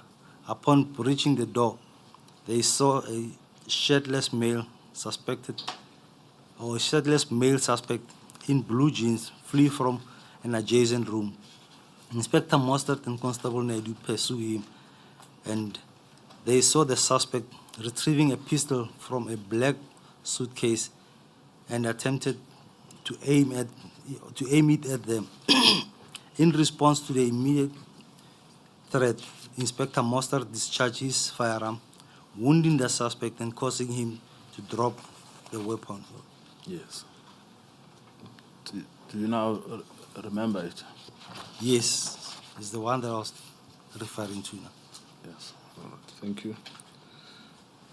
And then you start with the gunshot wounds from paragraph 200. Yes, now, in terms of the report, there was a gunshot wound entering the left cheek at wound marked 1 and exiting side of the head at wound marked 2. All right. Well, just make sure you go with us. You've referred to photograph 4 and 5 of the report. Photograph 4 and 5. 4 and 5. Yes. That's correct, Chair. What are we looking at there? On photograph 4, we have a gunshot wound entering the left cheek, which is marked as wound 1, and exiting on the right side of the head, which is on photo 5, which is marked 2 there on photo 5.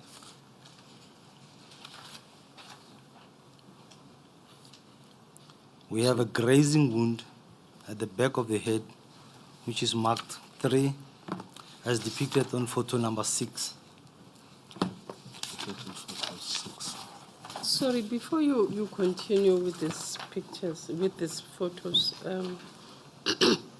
let's go back to paragraph 199 of your statement. Unless the summary is not correct or is not, because you say in response, okay, they saw him retrieve a pistol from a black suitcase and attempt to aim it at them.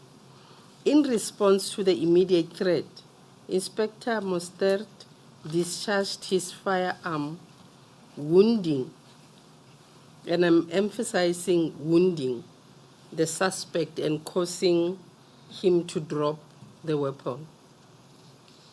Now, common sense would say the person is wounded and he has dropped the weapon. Then the threat is no longer there. Neutralized. Although this paragraph does not tell us where he was shot and wounded to cause him to drop the weapon. But now the first photo that you show us is not a picture of someone who was wounded to drop the weapon. You show us a picture of someone who was murdered or who was killed. Help me to understand and reconcile the two, the wounding and what you are showing us at photo 4. Chair, what we're showing on photo 4 is the position of the wounds. Here I'm starting with the wounds that the deceased has sustained, and I'll go according to steps on which wounds were inflicted. Because I cannot tell the exact sequence, but as we go on, I'll explain what I see on this, and probably it will make sense once we know who was wounded. Yes, all right. Lieutenant Colonel, I don't want to disrupt your flow, but we will find the statement of Inspector Mostert at page KD 0012. Yes, there it is. Now, according to him,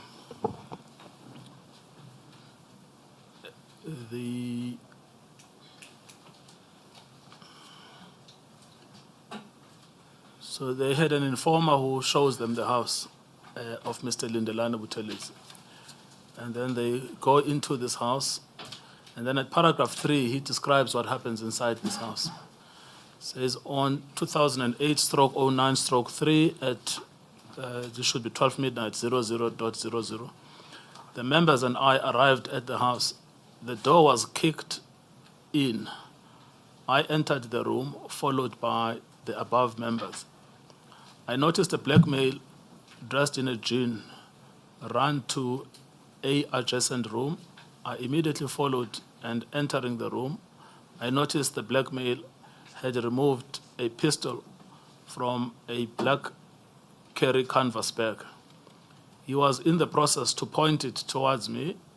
I, without hesitation, fired several shots in his direction, hitting him in the upper body. He fell to the floor and appeared to be dead.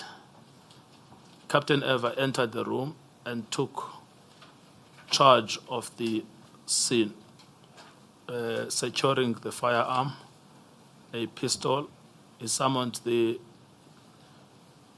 necessary role players, the ambulances, SAP members, duty officers, ICD, as well as members of the LCRC. Just out of interest, why is Captain Eva always coming in to secure the scene?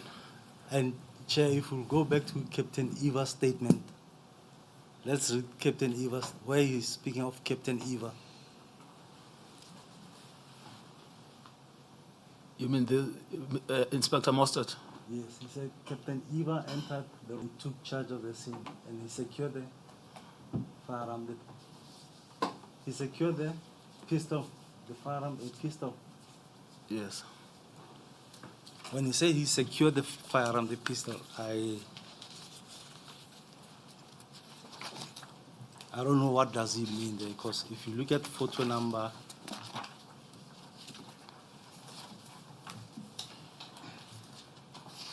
if we look at, I think it's from my report, it's photo number 5. I'm not sure if we have the photos of the scene, but on my report, it's photo number 5. If he said he secured the firearm and removed the firearm, but you look at the body of the deceased, where he's lying, here's the firearm.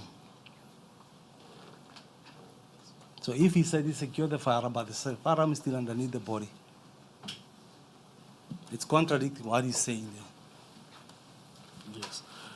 And then the second statement, Ruben Renaido, who's the other policeman that was on the, is KD 0018.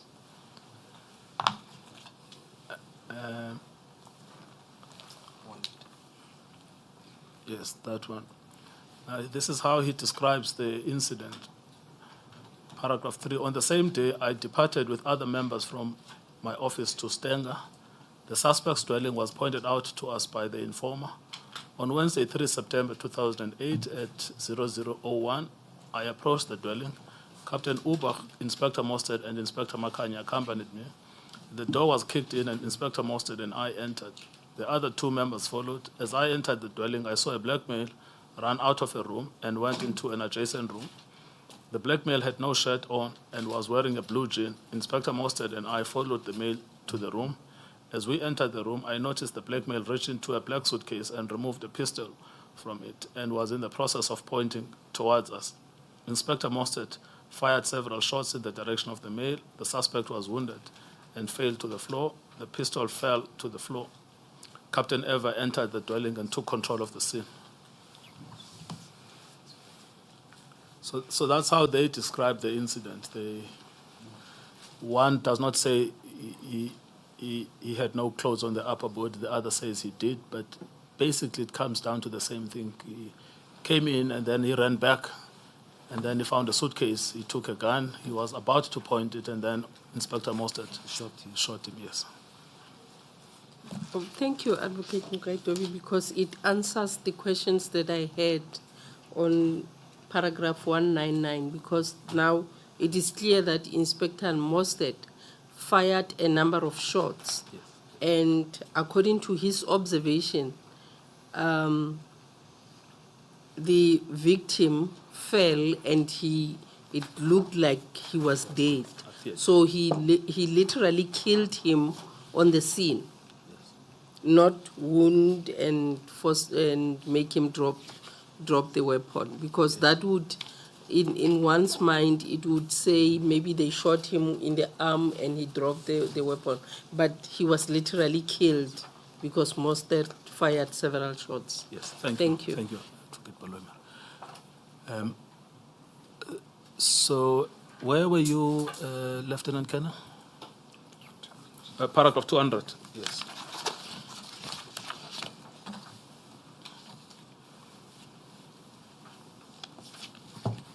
In paragraph 200, we have a grazing wound at the back of the head, which is marked 3, as depicted on photo 6.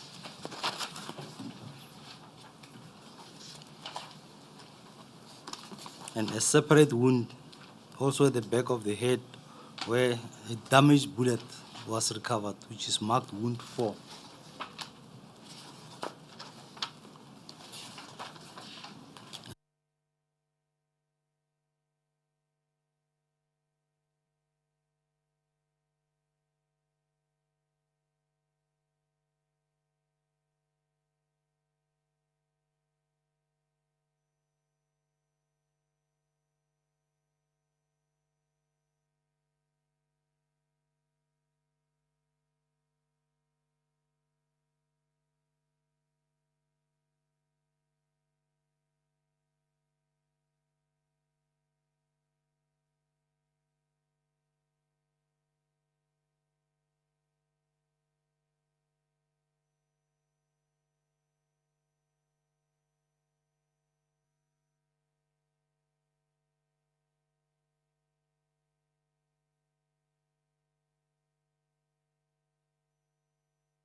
Good afternoon, everyone. Good afternoon, Colonel. Good afternoon, Advocate Chauke. Today is going to be good afternoon. Before you proceed, it has come to our attention that the images have not been deflighted due to the sensitivity involved. A request has been made that at least certain images should be flighted. We have also observed on our own that there has been limited flighting of what has been described by the witnesses here, therefore limiting information to the public. Having discussed the matter with the parties, the panel is of the view that the images must be shown and the media may flight the images. However, before any such images are flighted, and in the interest of those who may be affected thereby, the legal representatives leading evidence concerning the images should caution the viewers that sensitive information is about to be flighted. We agree now that images may therefore be shown. Thank you, Madam Chair.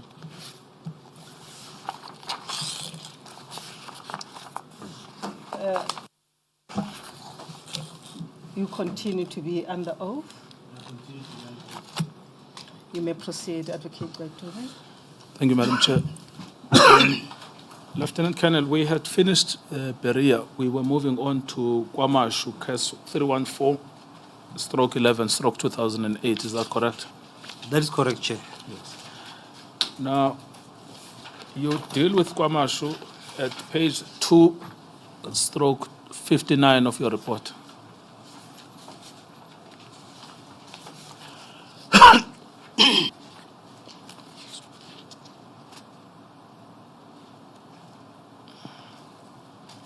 Of your statement, sorry.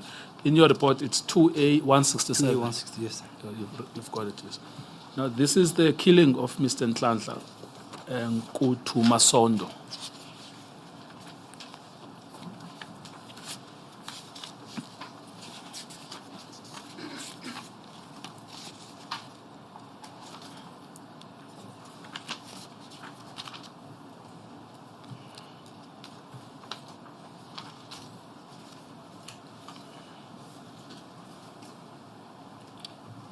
Chair, the case is more or less the same as the previous one, Yes. where they had information of a suspect that they were looking for. Yes. Now just explain when you say they, it's usually useful for the record to tell us who are you talking about.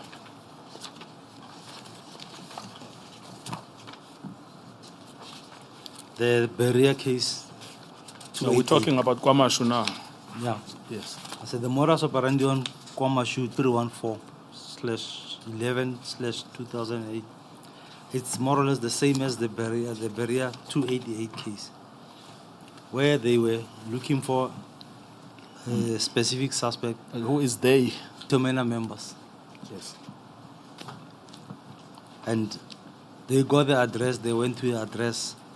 When they got to the address, they found the suspect. In the process of questioning the suspect, he tried to grab a firearm, and that's when he was shot also.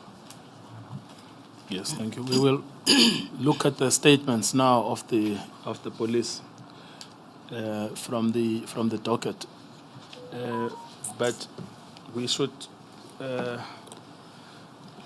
start with paragraph 217. Paragraph 217 of your statement. What you did. In paragraph 217, I examined the contents of the dockets and associated forensic material for the purpose of conducting forensic ballistic reconstruction of the shooting incident. The material examined by me included, amongst others, the post-mortem report compiled by Dr. Naidu, a crime scene photo album, and additional photos and witness statements by Detective Inspector Eric Nell and Bruce McInnes.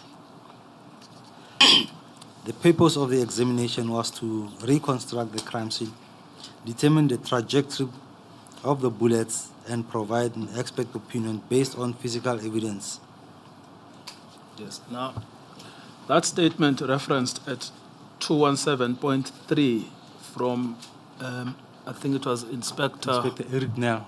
Eric Nell and McInnes. We can start with Inspector Bruce, I think it was a Detective Inspector Bruce McInnes at KM0016. Let's see how they describe the shooting.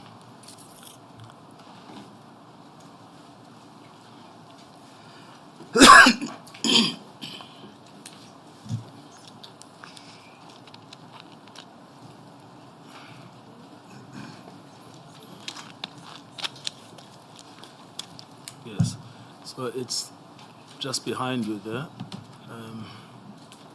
So this is an allegation that Mr. Masondo was involved in ATM bombings. That is in that category of ATM bombings. Now, from paragraph 4, this is how the person who was involved in the killing explains it. Acting on information received from a reliable source that blackmail Nkuntu Masondo, residing at E1141 Duzum, Okwamashu area, was suspected to be involved in Hammersdale case 4607-2008, use of explosive, armed robbery, theft, malicious injury to property. Which page are you on? We are lost. It's KM0016. 16. Yes.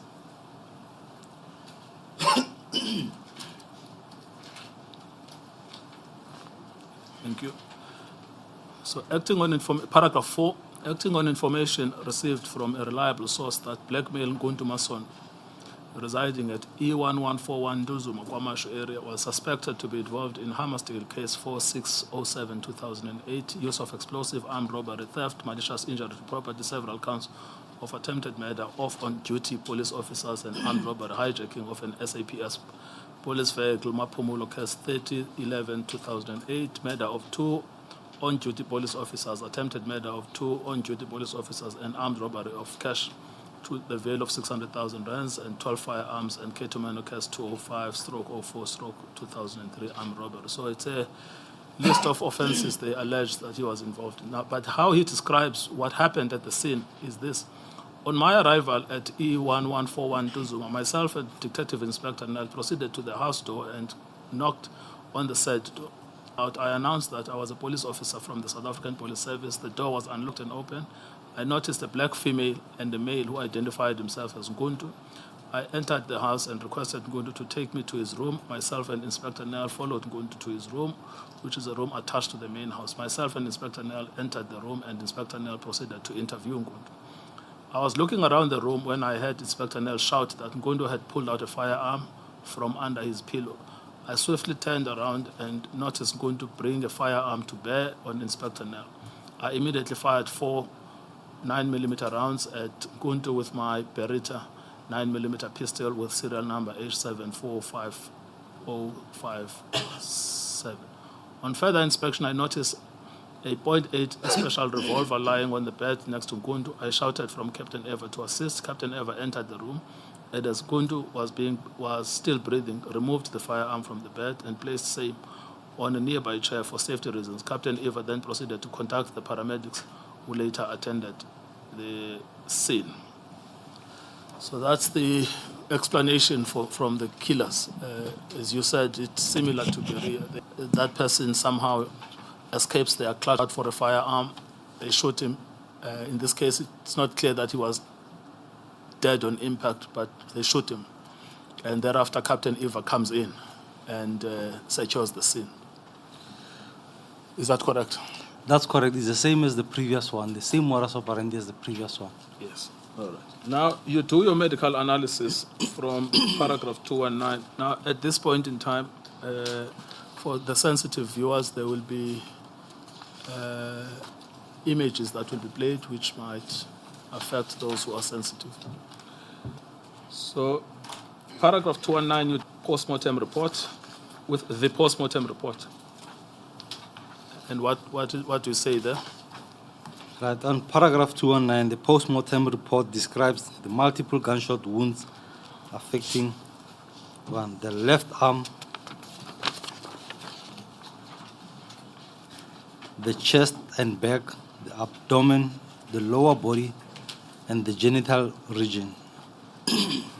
Each wound was examined in relation to its entry point, exit point, where present, and the direction on travel through the body.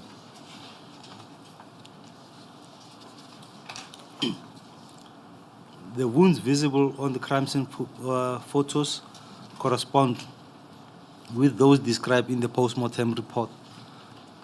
Some wounds recorded by the doctor were not clearly visible on the crime scene photos, but their presence is medically confirmed in the report.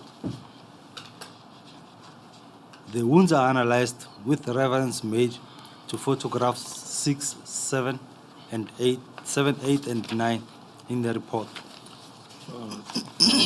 So if we go to your report, we start at 2A176.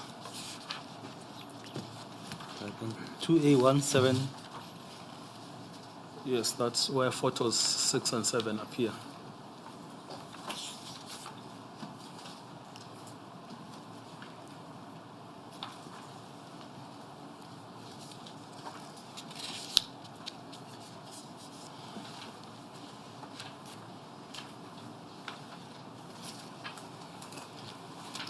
If you look at the wounds sustained in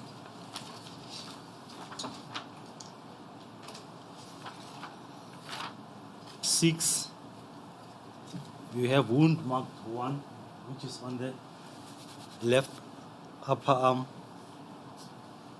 We have wound marked 3A, which is on the left side of the torso.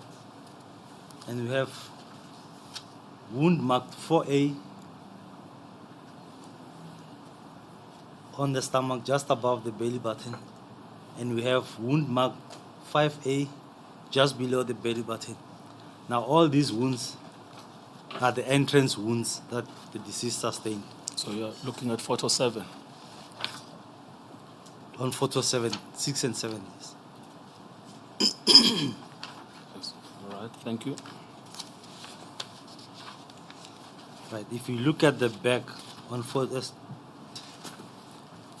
we have wound marked 3B, which is the corresponding exit wound of wound marked 3A, and then wound 4B is in relation with wound 4A, which is on photo 7.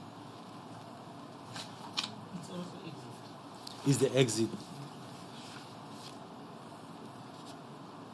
And wound mark 1B, it's not visible on the photos, but if you look at photo number 10, that's where I illustrated the possible bullet trajectories through the body.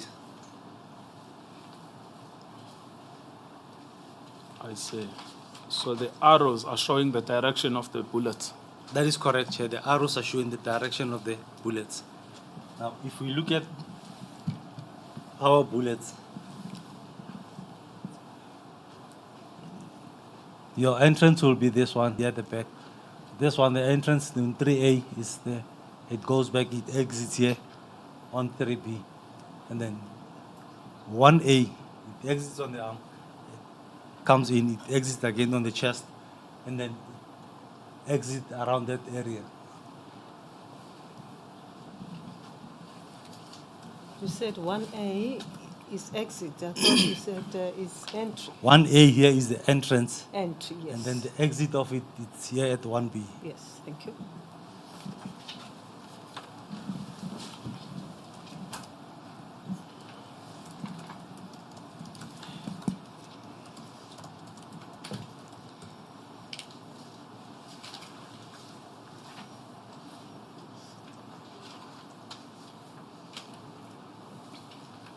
Right, when you look at paragraph 9, where I've mentioned that after my observation of the crime scene photos and the Paragraph post-mortem 9 report of your report.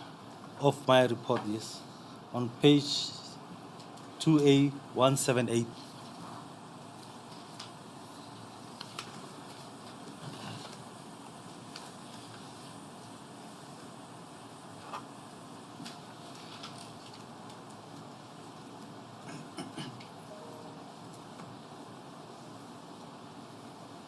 As I said, after my observation of the crime scene photos and post-mortem report, I came to the following conclusions. Based on the information obtained from my observation, I am of the opinion that the deceased was shot while in two different positions. There are bullet trajectories that are perforating the body of the deceased in a downward, as stated in post-mortem report, as well as those perforating in upward through the body of the deceased.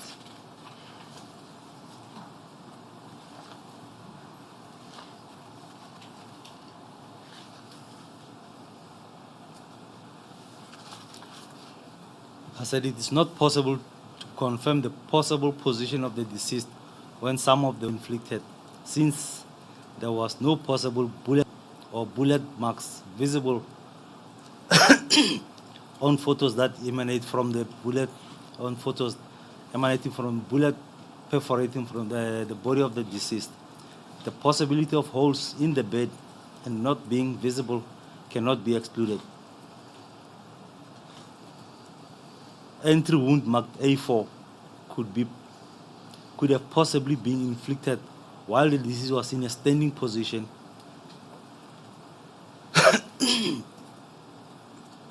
or seated position on the bed with his upper body in an upright position.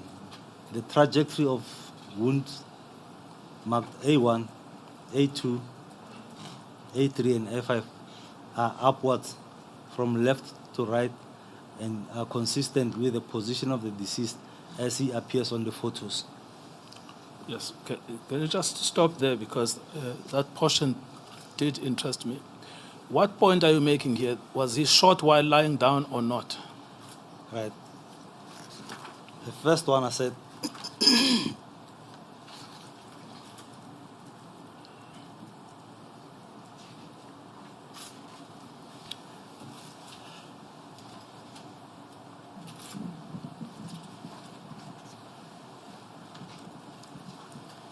if we look at this, where you have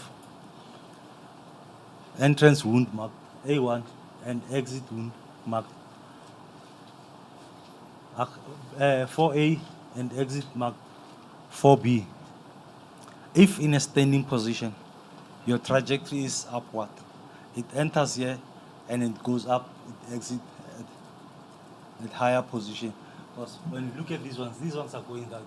So the entrance are lower than your exit. And that one is that direction. So this one is from just below the belly button, but it exits at the... So in standing up position, it's not possible. He was shot in this position. But the minute he sits down, it would make sense. If in a seated position, your entrance is here, and then your exit will be here. Whereby you was shot by somebody who's standing in front of you. If he's standing and he shot at him like that, in this direction, it would make sense. Your trajectory will be the same as that one. I see.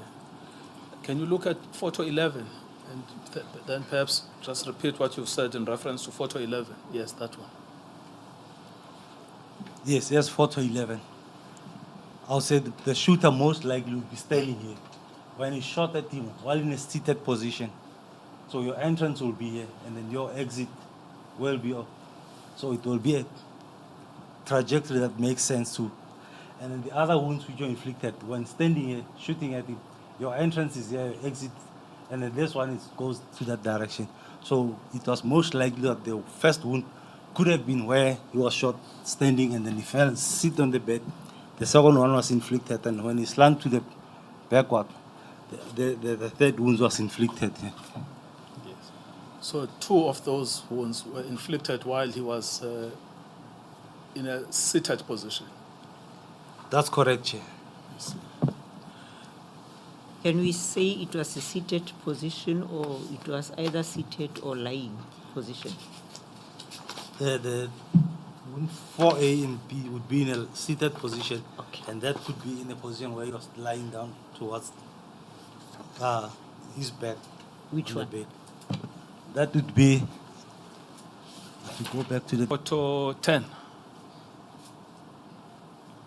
that would be this one, where it enters here and exits at the back. But this one is while he was in a seated position. Because if it's in a standing position, it's not possible that it will be hit. And this one, it's most likely could be is either in a seated position or in a standing up position. That one will fit. Okay. That one seems to be straight, 1A to 1B. 1A to 1B is a straight one. And that, It could be while he was seated or while he was in a standing position. but 3A to 3B and 4B was either lying down or seated. 4A, 4B was in a seated position. And then 3A, 3B was in a position, lying position. So if I take the one, so if you go to photo 2 and 3, because both of them show him in a lying position.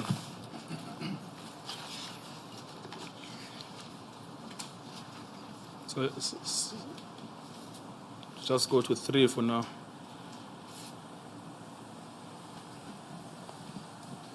And then can you use that one as to illustrate your point? To illustrate the point on this, Yes, Of of this which position. of those 3 would have been shot whilst he was in that position? I'll say 3, which enters around this area, and then the exit is at the back. Now, if you're looking at it with this one, 1 will be here. It goes through, it's not possible. So your body has to be back in this position, in a straight position, where you can get the correct trajectory. And if you look at the 4A and 4B, 4A will be here, 4B will be at the back. Now, if it's lying in this position and you're standing here, it's not going to be possible. But if in a seated position, straight facing the shooter, it will be position. Yes. All right. The body being in an upright position, The even body- if you are seated. That is correct, Chair. The body being in an upright position. Yes. Yes. So the explanation for this is what? Is that at some point he's standing and they shoot him, but he's incapacitated and sits down. They shoot him again, and then he lies on the side, shoot him again. That's correct, Chair.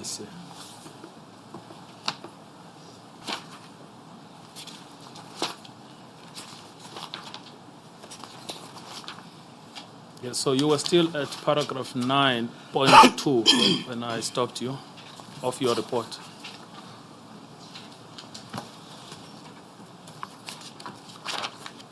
I said the trajectory of wounds marked A1, A2, A3, and 5A are upwards from left to right and are consistent with the position of the deceased as he appears to be on photo, lying on the photo where he's lying on his right side. I am of the opinion that these wounds were inflicted when the deceased was lying on the bed as he appears on the photos 3 and 4.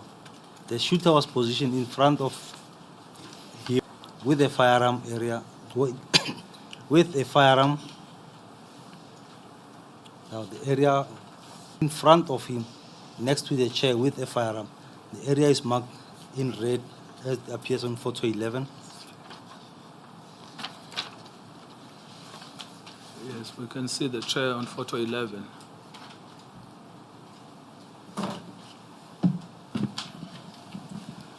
So around this Pictures. area, that's where the shooter could have been positioned when inflicting these wounds. Yes. Thank you. So that covers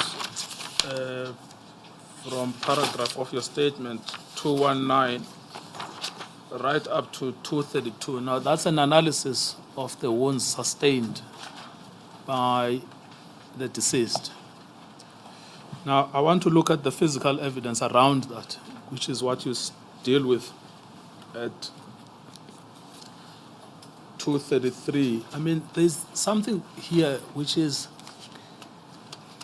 this appears to be a bedroom, and he's seated on a bed. That is correct, Chair. Yes. Which means that the policeman went inside his bedroom. That is correct. They were in the bedroom.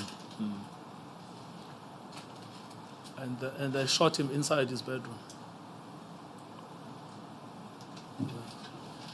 Now, is there anything to be said about the distance between where the shooter is and where the body is?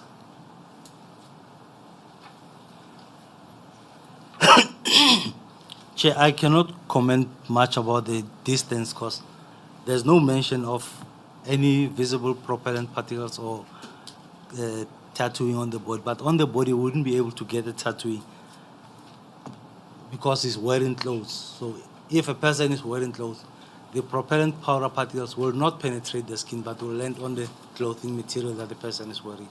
So if there was mention of that, then I would be able to determine more or less how far was the firearm when the wounds were inflicted. No, I'm talking, if we just stick to photo 11, the version of that this man was grabbing a firearm and shooting us. That's correct, Chair. Yes. Now, when you just look at that physical space within which the shooting was taking place, what the probabilities are? Chair, it's a small area, it's a small distance, so I wouldn't expect them to be far from him Yes. when the wounds were inflicted. Yes. Because according to them, they were with him and then he escaped them. And then he took a firearm. And he grabbed a firearm. Yes. But when you actually look at the physical space, does it really look possible that they were with him and then he left them to take a firearm and then? Yes. Actually, photo. No, that's it. Yes. Well, actually, in the docket, Leonard Friend says we should look at KM0055 at photo 10 there in KM0055.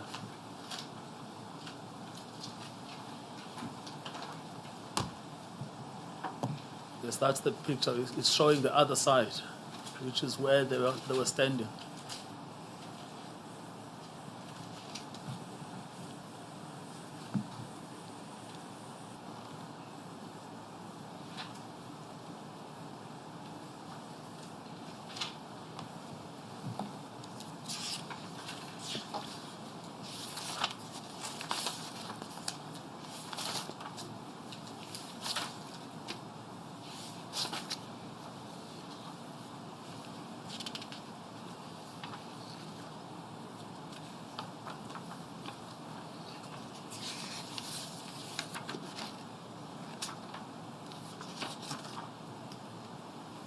Where in relation to that pinkish stuff next to the door, would they have been standing? Chair, if you look at the chairs and if you look at the previous photo, so the area where they could have been standing would be around this area, not far from here.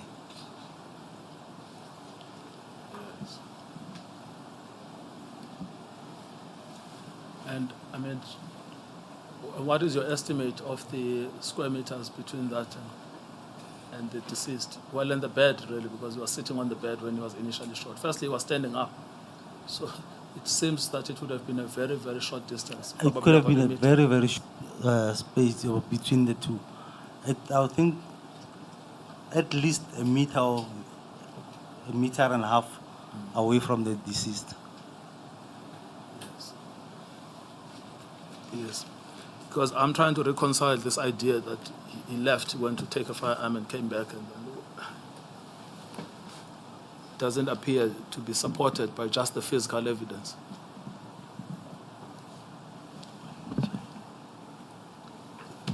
Chair, that is how they explain their situations. And when you look at this photos, the crime scene photos and the scenario, whether we compare what they are saying and what you see in the photos, it's not consistent with what you see on the photos. Is not consistent to what they are saying in their statement. Yes. All right, thank you. So you've done paragraph 233, 234, 235. Can you take 2, 3.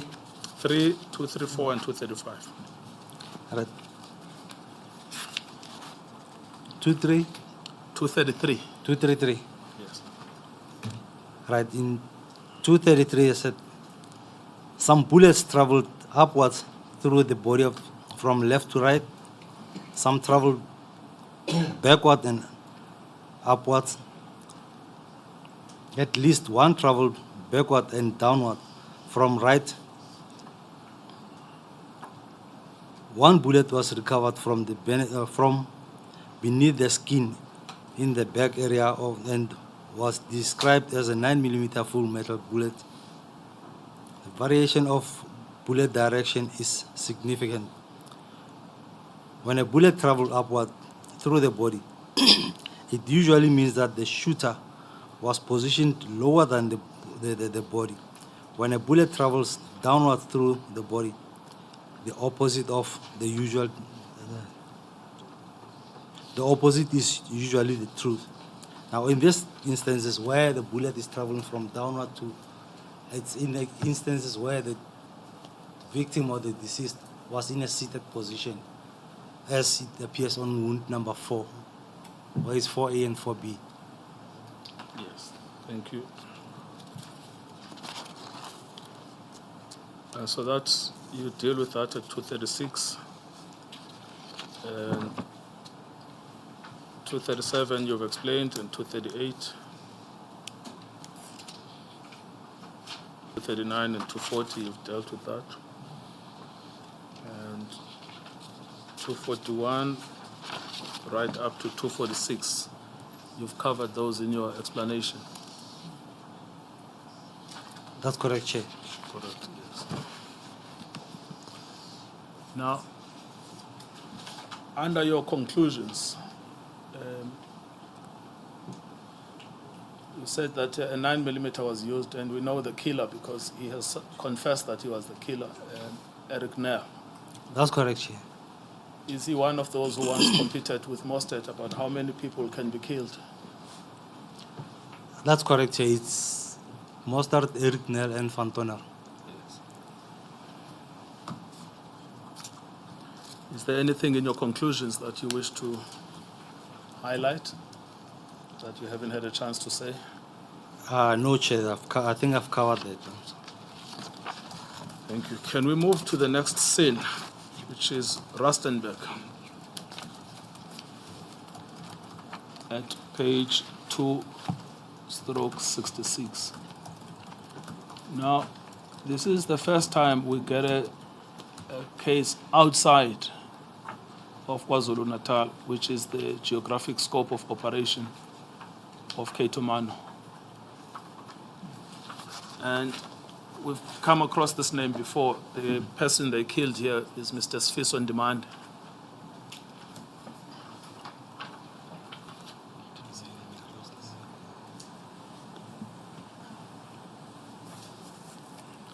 All right. Sorry, before you go there, I'm told to draw your attention to paragraph 247.5 of your conclusions.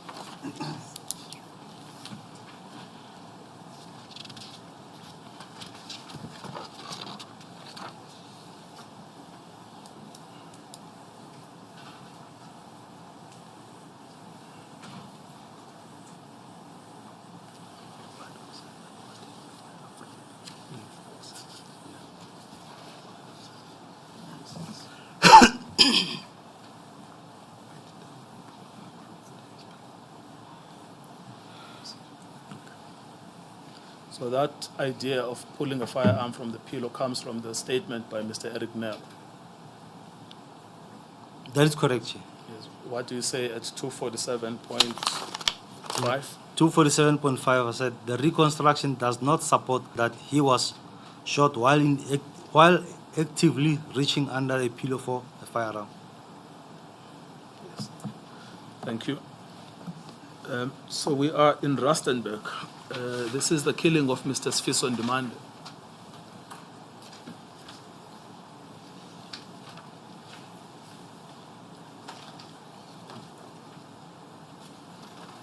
If I recall, is one of those that were killed, a retaliation of the killing of Superintendent Tongo. Good.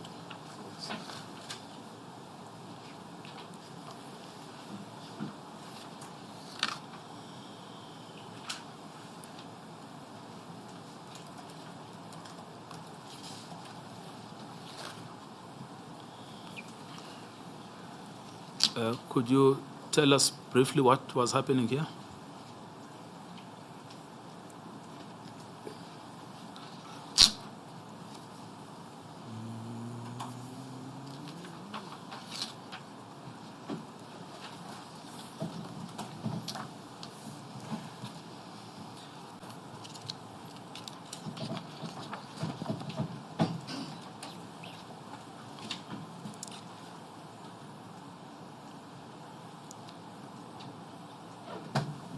Chair, I'm trying to recall this incident, but it slipped out of my mind. Yes, that's What I fine. know is that they left Well, KZN. your report is at 2A 276.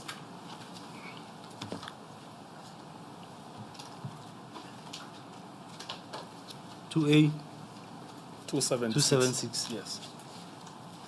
Yes, I have the report with me here. Yes. But given the background of the incident, I cannot recall it clearly. Yes. Well, we have a number of statements from the police officers.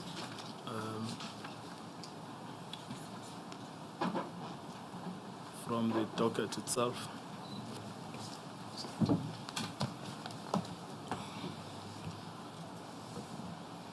So, this is most yes. So, if you go to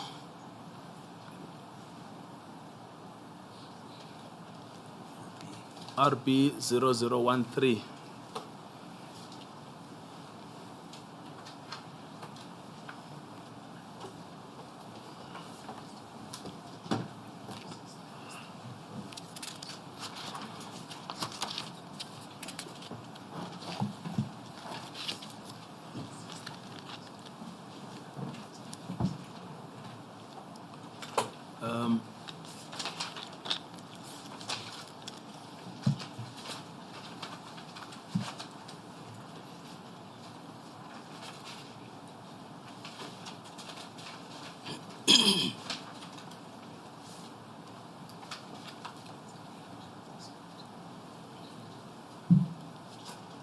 Yes, so by Inspector Mostert. This is Mostert handwriting. Oh, I see. Now, in paragraph 1, it says, on Sunday, 2009, 09/20, I received information regarding the, I think it's old suspect, wanted on Peggy Temba, case 11301/2009, murder. Information was that the suspect was hiding in Rustenburg. The same day at 10 hours, Captain Neva, Inspector Makanya, Inspector Padayachi, Inspector Ganes, Sergeant Mkwanazi, and myself proceeded to Rustenburg. The same day at 17:20, we arrived. At 2200 hours, the informer accompanied us to number 58, Skading Road, Rustenburg.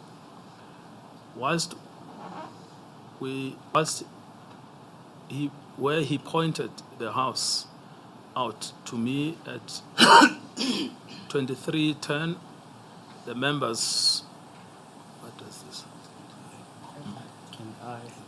And I entered the property. Inspector Padayache and myself remained at the front door. Yes. At 23:15, Inspector Padayache kicked the door. As he entered, I noticed the suspect to jump from the couch. He fired 2 shots towards Inspector Padayache and I. We returned fire, and as the suspect fell to the ground, the pistol was still in his hand, and I fired a further 2 rounds towards his upper body area with my 9.77 Z88 pistol with serial number. So that is his version, that this alleged suspect actually shot at them, and then he shot back. So can you, paragraph 249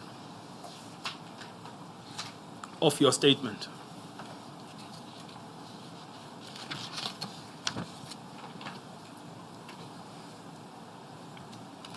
paragraph 249. 249. Yes.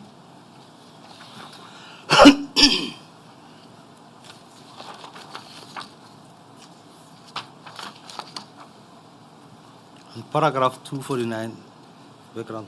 On the 9th of October 2012, during the course of my official duties as a forensic ballistic examiner, I attended the crime scene at house number 58 Skaden Street, Rustenburg North.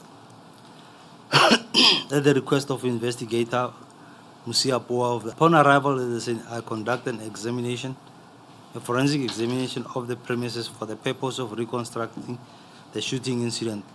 On observation of the scene, I only noticed 3 possible bullet holes inside the room. The furniture was removed since there were new occupants. On the same day, I received the following documents from investigator Musiapo, which were to be utilized in crime scene reconstruction. The post-mortem report compiled with reference book DR 710/2009, compiled by Dr. Minyatso Reginald Makati, dated 21 September 2009. A statement by Inspector Paul Mostert, a statement by Constable Pareachi. The intention and scope of the forensic examination comprised of the following: crime scene reconstruction, bullet trajectories determination, and expert opinion concerning the matter of the case. So you're about to start medical analysis, and there will be sensitive pictures. Paragraph 254, you can do that with reference to the images.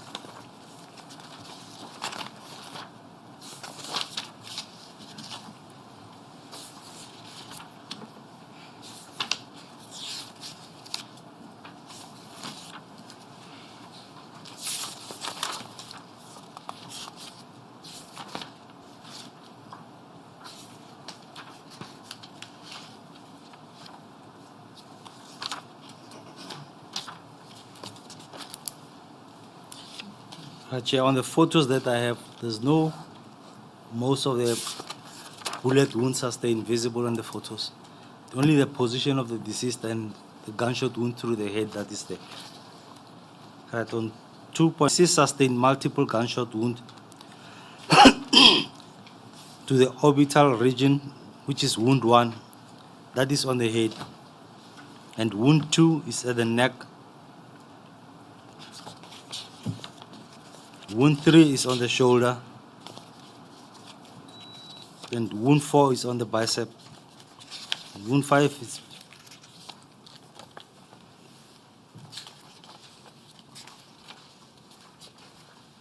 and back. Wound 6, wound 7, and wound 8.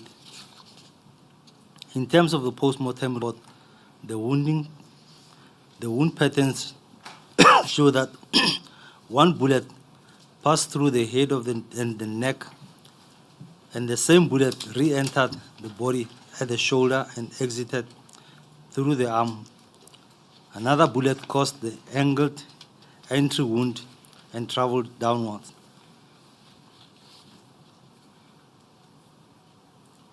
With the crime scene analysis and reconstruction, the downward trajectory through the orbital region of the head made it impossible that the deceased was standing up straight or lying flat when these wounds were inflicted, when these shots were fired. All The right. most probable Can we just stop there, because I need you to help us to understand some of these conclusions. So let's start with photo 3 at page 2A/281.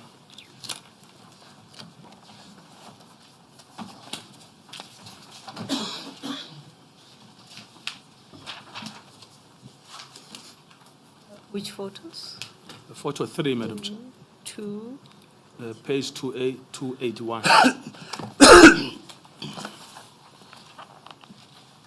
Yes. Now, what are we looking at there? In photo 3, that's where we see the position of the body of the deceased. Yes, but what What are the? I mean, there is obviously a lot of blood there. Yes, Right. there's What is There's that a pool of indicative? blood. Yes. on the side, right hand side, and just above the head.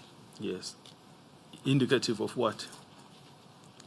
The bleeding from the wounds that the deceased has sustained. And this shows that the position of the body was moved or was changed.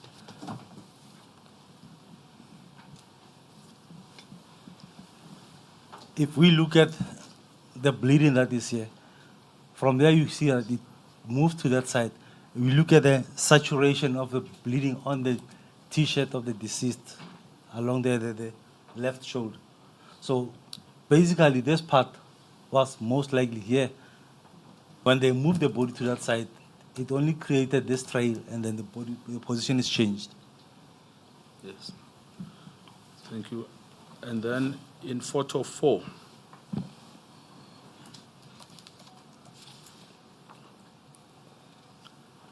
Now, in photo 4, what I want to draw your attention to are those green cones. What do they show? The green cones could show it's either the bullet or the cartridge cases, or both bullets and the cartridge cases from the crime scene. Yes. So that means that there were 7 cartridges or bullets that were recovered from the crime scene. It would be bullets and cartridge cases, 7 bullets and cartridge cases Discovered from recovered from the crime scene, the yes. crime scene, yes. All right. Because they claim that he also discharged his own firearm. That's what they are alleging, Chair. Yes.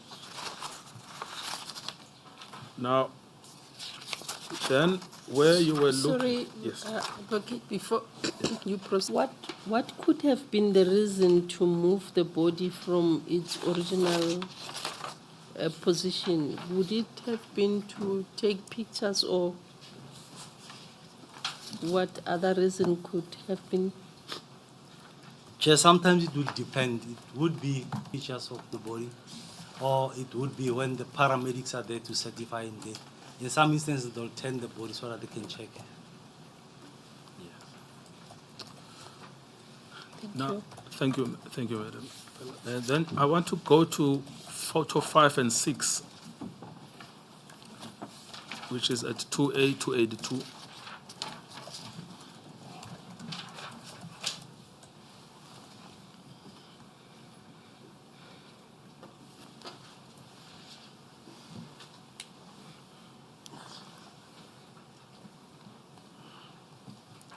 On photo 5 and photo 6 would be,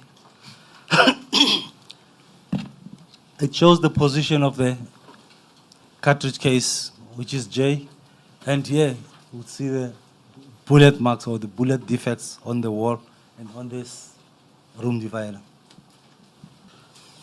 And when you look at them at photo 6, what are they consistent with what type of a firearm?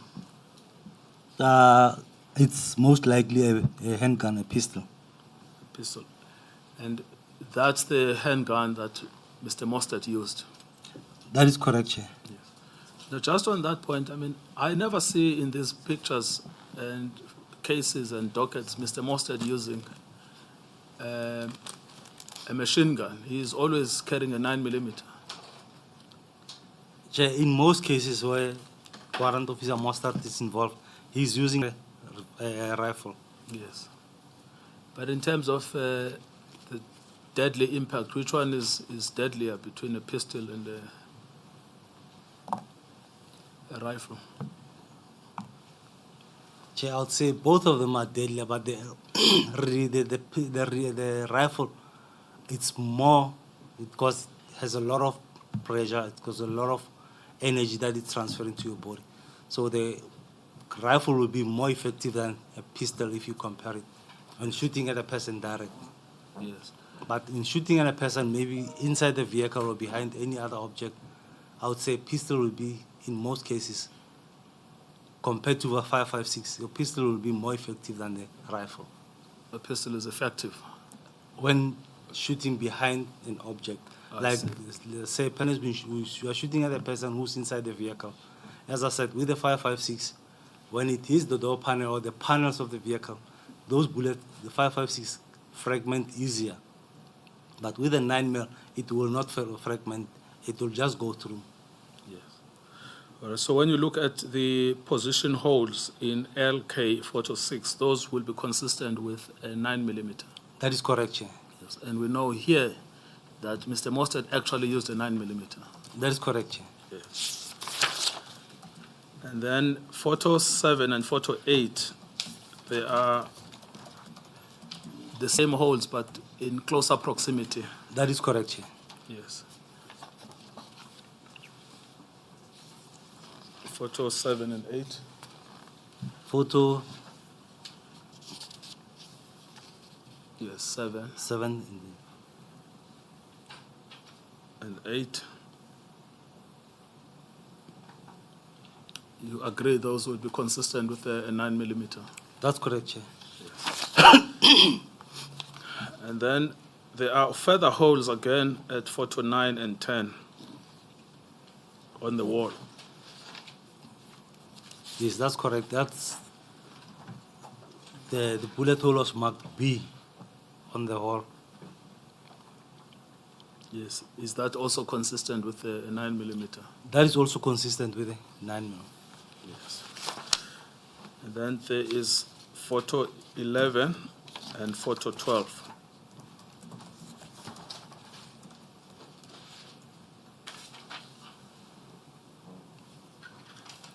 Photo 11, photo 12, it's two different holes. The one at the photo 11, it's marked B, is the same one that we see on photo 10, photo 9, 10.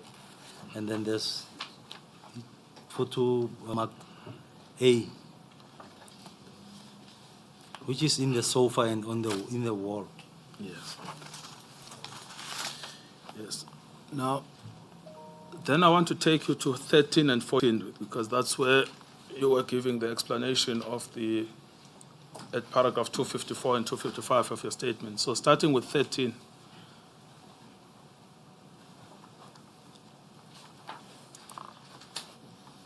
Starting with photo 13, it shows the position of the deceased, and as I have explained, where the body was turned over. Originally, it was lying on the stomach or on the front part, and then here on photo, it moved, it's lying on its back now. Yes. Now, when you look at photo 14, which is a wound next to the right eye, That's correct, Chair. When you look at that wound, it's on the right temple, and that's the entrance wound. and when it says only one wound visible, Chair, what is important in this instance is wounds. Let's go back to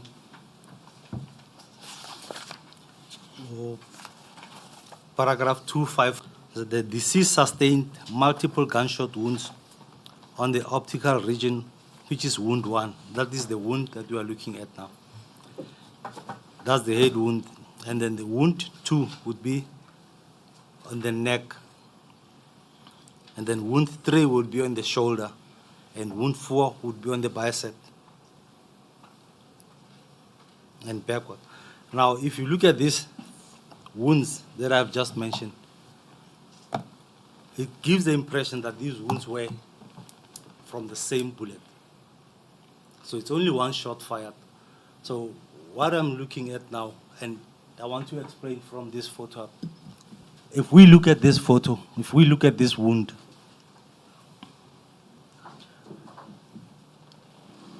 we have a line here. The wound is here, and then we have a line around here. That is what we call them.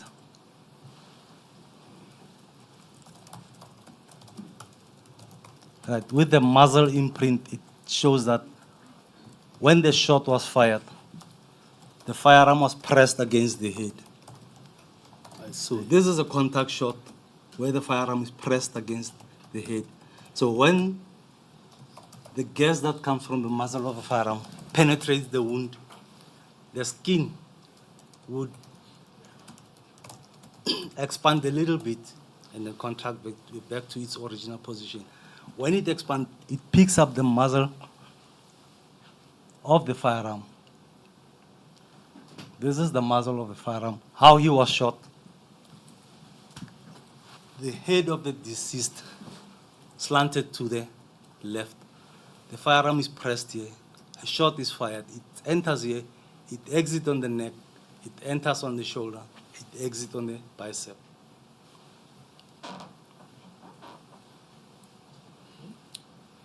And Are you saying it must have been against the skull? It's pressed against the head. It's pressed against the. So the firearm basically was pressed against the head of the deceased. yes, and you deal with that at paragraph 257. Can you just deal with that paragraph? Just read it out. Most probable position of it was that the deceased was in a kneeling position in front of a standing shooter. The skull fracture adjacent to wound 2 could have resulted in an impact on the floor upon collapsing.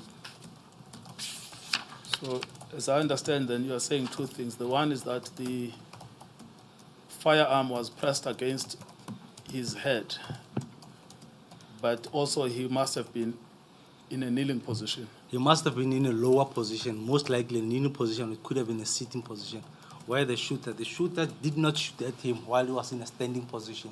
Because if he'd been in this position, it will be in and out. But if he's kneeling down and shot in this direction, your bullet enters here, it exits where he's in this position. Because if he's in a standing position and in this position, the neck is slanted to the left, it would be very difficult for him to shoot in this position. But if he's either in a kneeling position, he will be shot in this position where the head will be slanted to the left. It enters here, it exits on the neck, it enters on the shoulder, and it exits on the bicep.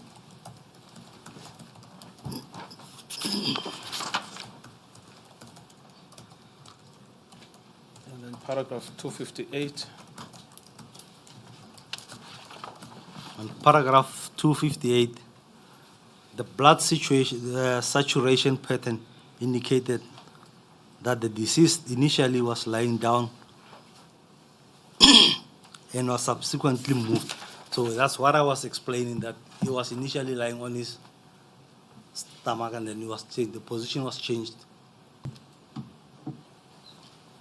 You've dealt with 259, which is what you call the muzzle imprint. That is correct, Chair.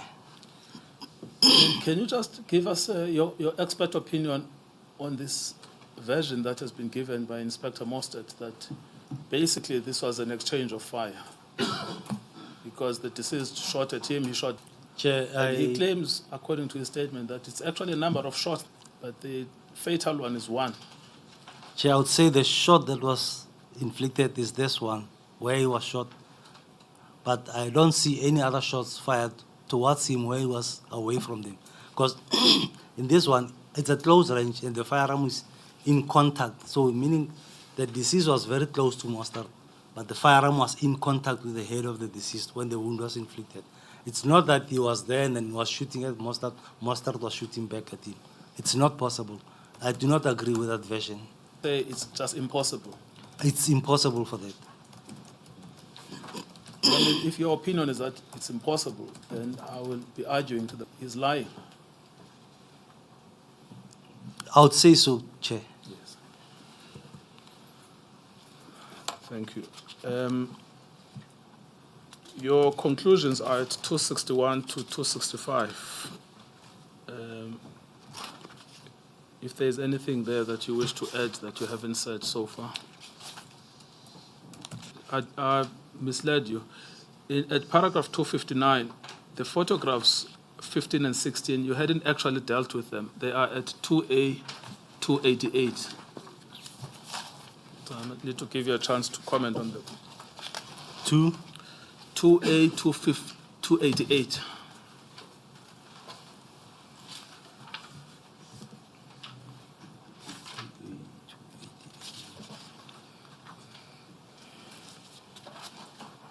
photograph at photo 15 looks similar to photograph 14, which you described earlier.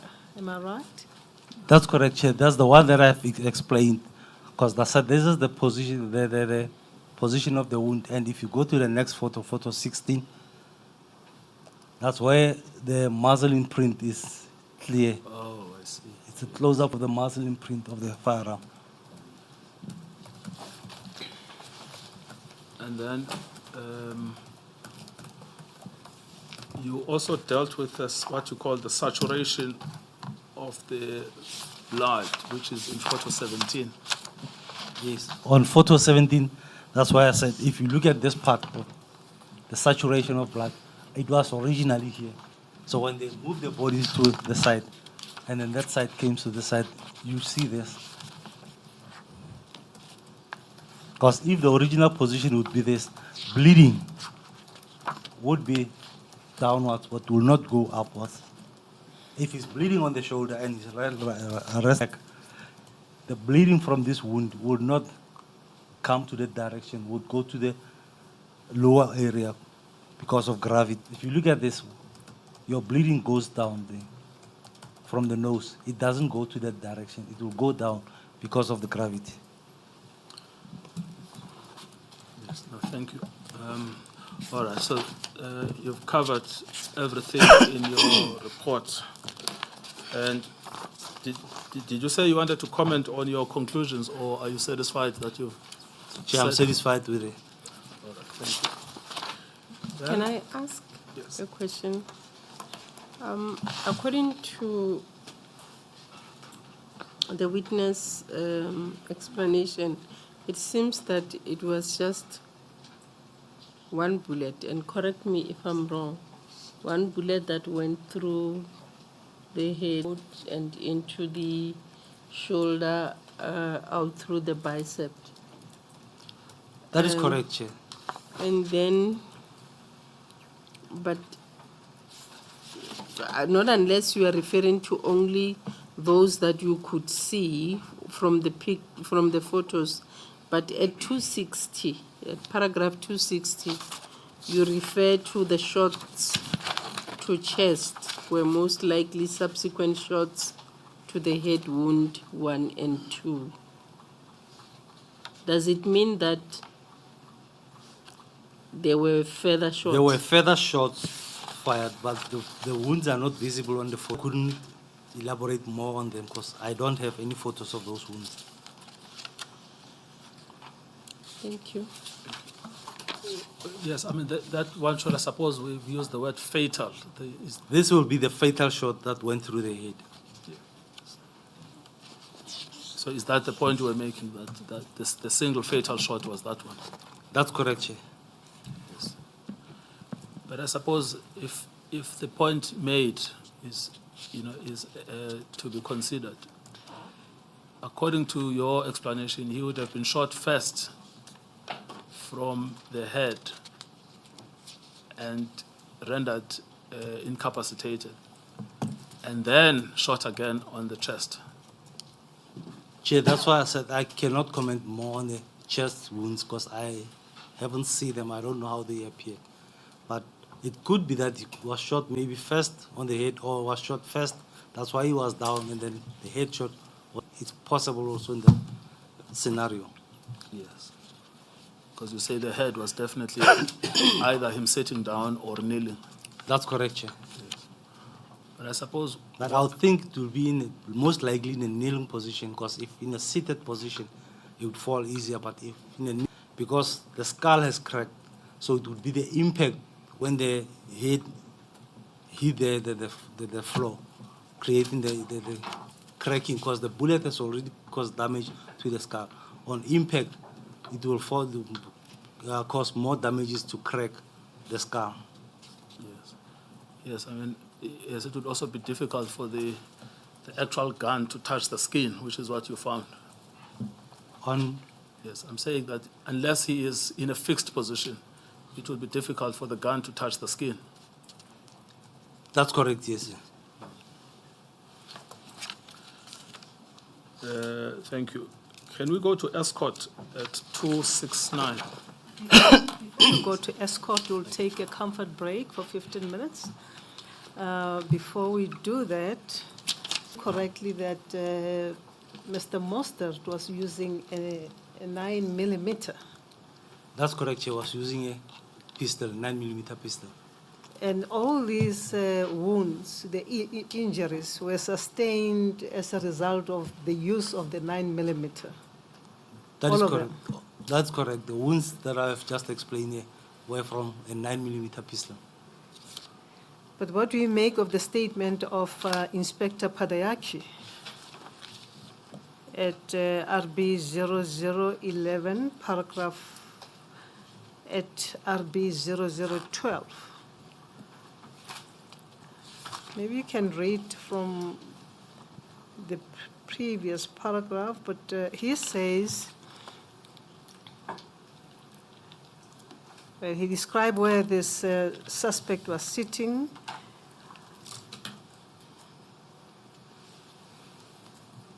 He fired 2 shots, that is the suspects, at us with a handgun. I fired 3 shots at the suspect with my R5 rifle, serial number 324847. Is that consistent with the injuries sustained? Chair, the injuries sustained that I've just mentioned here were not a rifle, it's a pistol. So if he certified, maybe it could be the wound sustained in the body that we don't know of. According to the postmortem, there were some wounds on the body, but I do not know those wounds. I couldn't see. There's no pictures of the wounds that were provided. So I would say the wound sustained here is from a contact shot with a rifle. And that will be the fatal shot. Supposing Mr. Parayaki is correct, he shot at deceased 3 times with a R5. What would have then happened to this body? Chair, the wounds would be, I think they would be visible. Even the clothing, we would be able to see the bleeding from the clothing, from those wounds. That's why I'm saying if the only wounds that I could see was those ones. But the others I don't see. If you look at photo number 17,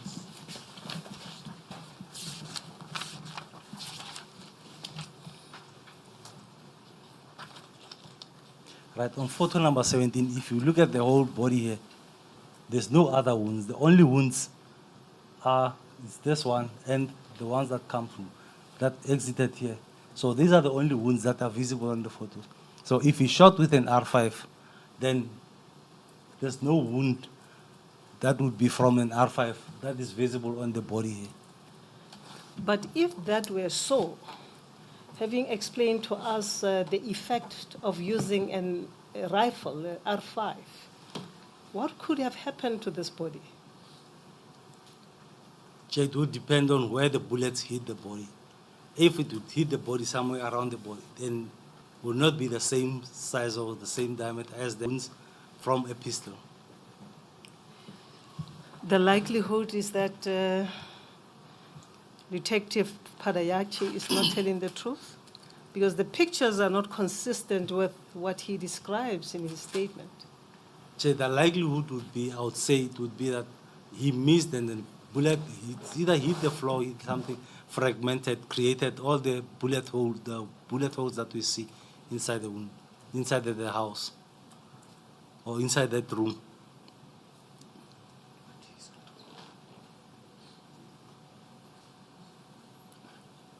And when a statement such as this is made, where an officer says, I used an R5,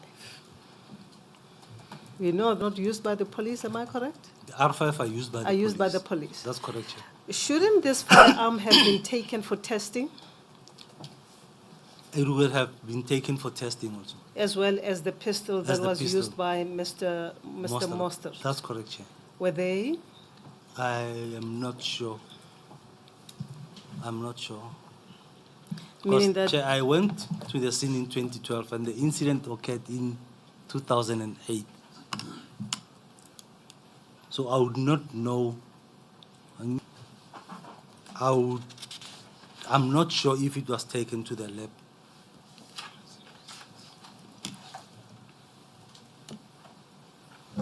in most of these cases, including this very one,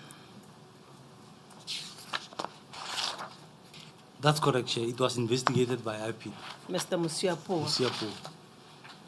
And Musiapo in 2012 was part of the IP team that was investigating Ketomena in KZN. yes, and he was also involved in the Rustenburg case. Yes, Chair. Would he have been obliged as an investigator to take these firearms for testing? Chair, it depends on the investigating officers. In some instances, they will take the firearm there and test them and send them for testing. But in some instances, the investigating officer would make arrangements that the firearm must be brought for ballistic testing. Yes, I'm saying these are matters involving police. That's why IPID is involved. That's correct, Chair. And Mr. Musiapua, who then referred these letters to you, should have been in a position to cause these firearms to be taken for testing, for the completeness of the investigation. That's correct, Chair. I think if we can go back maybe, because I don't have all the documents, it probably was taken in 2009 to the lab for examination. I cannot recall if it was taken or not, but it might be that it was taken in 2009. And when we were doing the cases in 2012, the firearm was already there. It's possible that. But if that were so, still, the testing may have been done in 2009. You would expect the results to be included in the docket? That's correct, Chair. I would expect the results to be in the docket. But there are no such results in the dockets that, before us? I'm not the doctors, but here I don't have those results.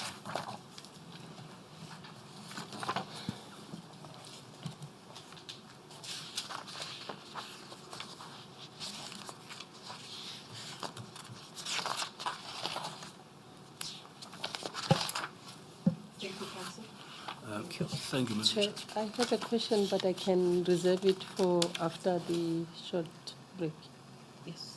Thank you. My sister just parked the question, and we'll continue after a tea break after 15 minutes. That will take us to 22:05, and we will adjourn at 5:15. Thank you.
Good afternoon, everyone.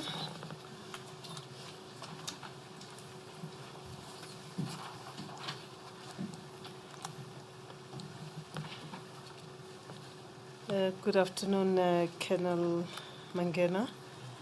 Dada Chauke, good afternoon.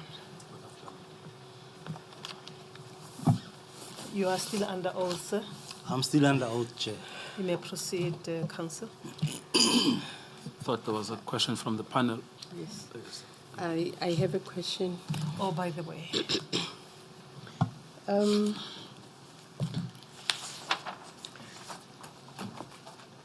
Lieutenant Colonel Mangena, I assume, and correct me if I'm wrong, that the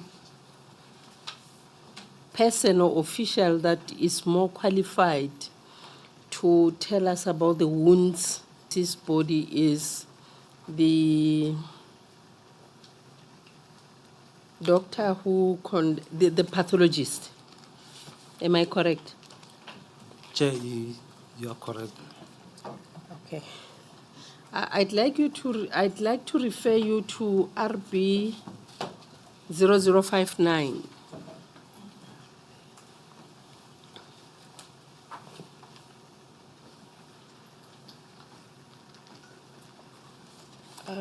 Are you there?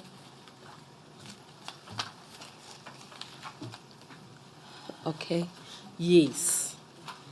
If you can assist us to reconcile, and this comes as a follow-up to the question that was asked by my sister about the rifle allegation. So if you can assist us, because the pathologist obviously handled the body and checked and recorded all wounds. Go through that, see external appearances of body and conditions of limbs, and assist us whether there is any indication of a wound that was inflicted by a rifle, or this summation accords with the conclusion that you came to in your own report.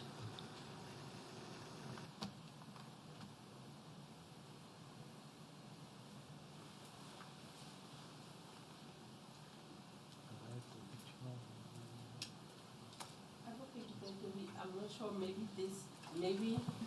maybe this should be read into the record, because it might be that I'm asking a question in a vacuum.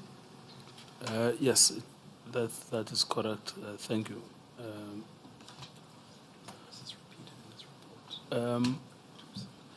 Yes, in your report, Lieutenant Colonel, at 279, well, I'm not sure whether you just replicated it or summarized the post-mortem report at paragraph 7.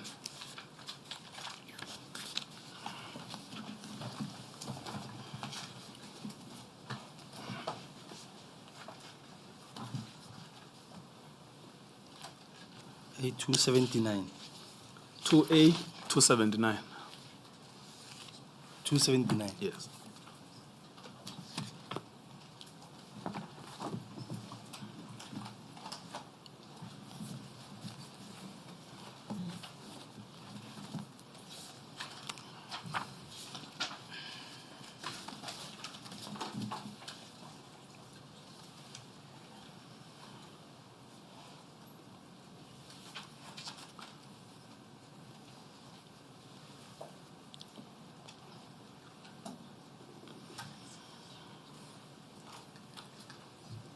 Chair, on paragraph 7 on 2A 279, it's where I replicated the post-mortem report on the screen, how the doctor mentioned or described the wounds.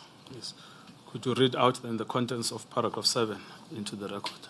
Right. According to the doctor, the wound 1 on the right orbital region, lateral and entrance wound with abrasion ring beveled into the inside, and it's 1 by 1 centimeters in size. Wound 2, the right parental region, entrance wound, and 1 by 1 in size. Wound 3, the left neck region, just posterior to the left ear, exit wound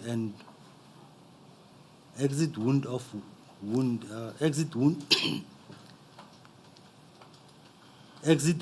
wound 2.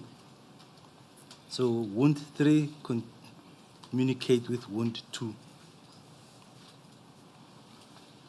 On the left shoulder region, on the upper tip of the shoulder, as entrance wound with abrasion ring beveling to the inside, and abrasion ring, which is 1.5 by 1.5 centimeters, with the wound itself 1 by 1 centimeters in size.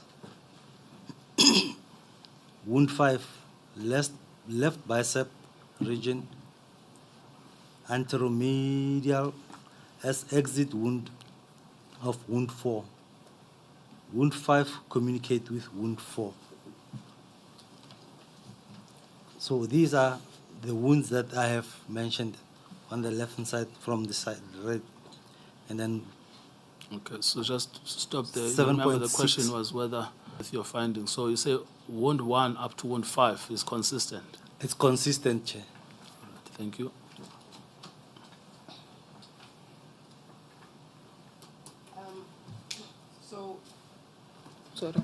So, and can we say wound 6 and 7 are from a rifle?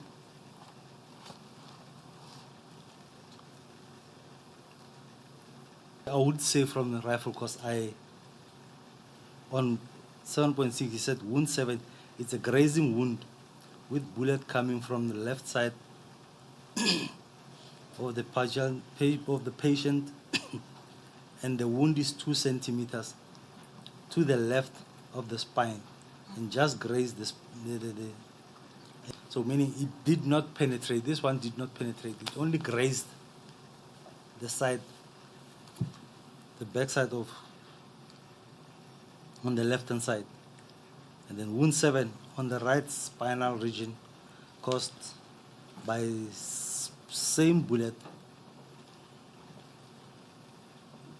As for wound 6, bullet penetrated beneath the skin, then moved through the skin to exit 7 centimeters from wound 7. All 3 wounds, that is wound 6, 7, and 8, are 8 centimeters above the condylar region. From what you've testified on, you indicated that the rifle bullet, when it comes into contact with an object, it fragments. What is being described at wound 6 and wound 7 would not be a rifle bullet. It might not be a rifle bullet, only grazed the screen, creating a graze and then along the back of the wound.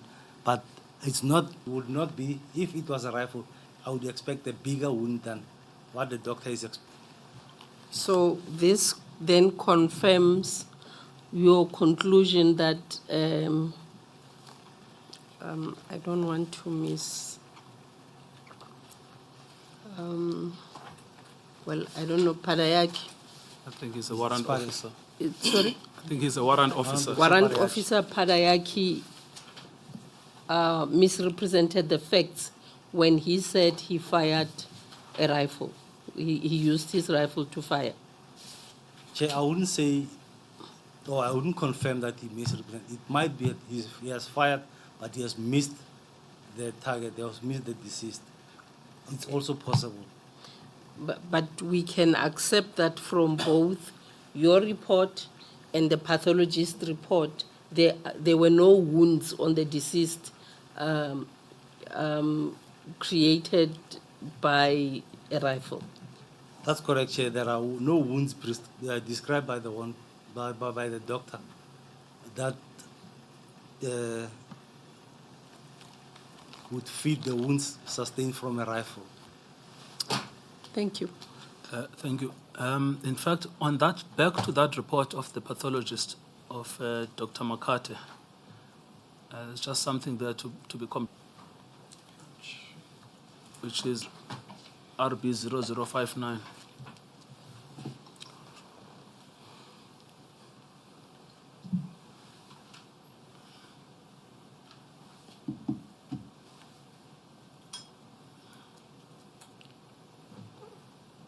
Counsel?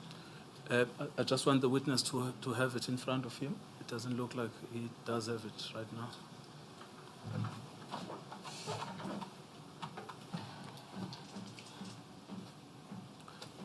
Yes, now under E.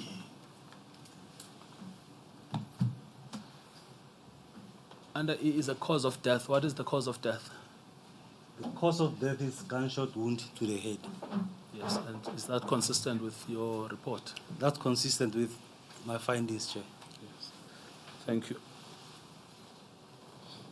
Can we please move on to escort, which is at page 269 of your report and 2A92 of the big bundle. So look at page 92.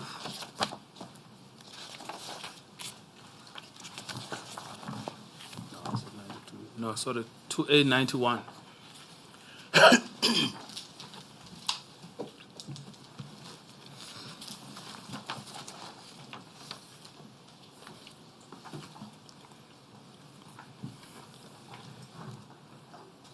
Do you have it? I have it, Chair.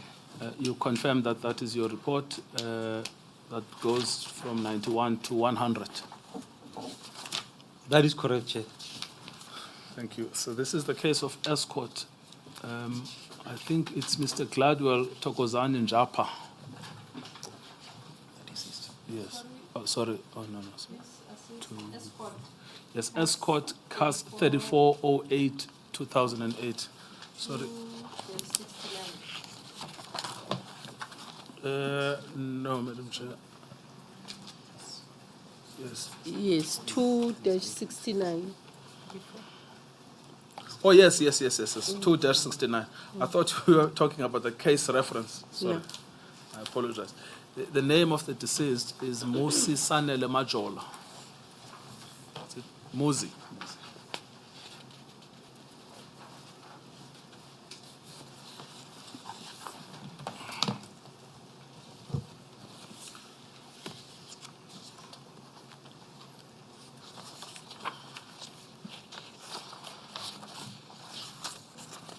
Do you have it? I have the report with me. Yes. Could you give us a summation of what happened here?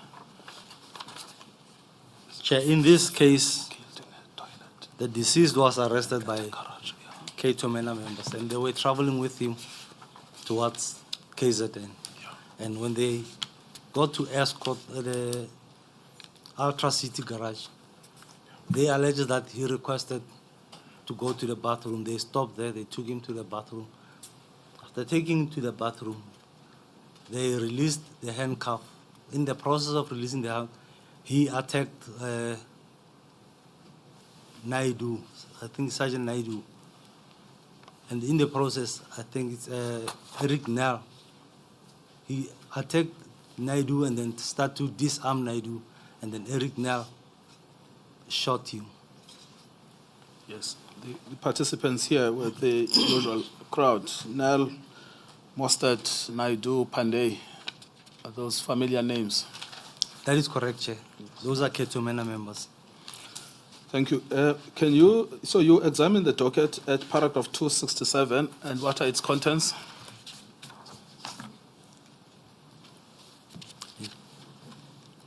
$267.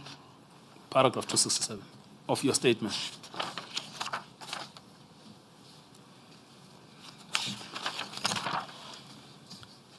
In paragraph 267, in the docket contained, among other documents, the post-mortem report with Peter Marisbeck PM 183/2008, compiled by Dr. Gastev, I don't know how to pronounce that, and was signed on the 13th of August 2008. And the following statements by Detective Inspector Eric Nell, by Detective Inspector Mukesh Pandey, Detective Inspector Paul Mostert, and Constable Naidu, Ruben Naidu. Yes. Now, I mean, we can go through the statements, but your recollection is accurate about what they say happened. But you can give it now, or we can go through the statements. Okay, I can go to my statement. I'm saying the statements of the police officers about what they say happened that resulted in them shooting the deceased. I don't have their statement. I know we had called it earlier, and it was pretty accurate. Okay. But I'm saying if you want to go through the statement to confirm it, we can do that. Or if you can tell me I'm confident with my recollection. Chair, I'll go through my statement, but what is important here is the post-mortem report. If you can have the post-mortem on there. Yes, all right, that's fine. We'll find it now. The summary you gave earlier accords with what you have stated at 268. That's correct, Chair. Yes.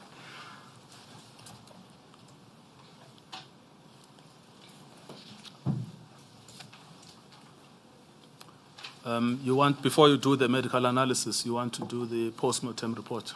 Yes, let me look at the post-mortem report. Okay, it is at ES 0038. 0032, yes.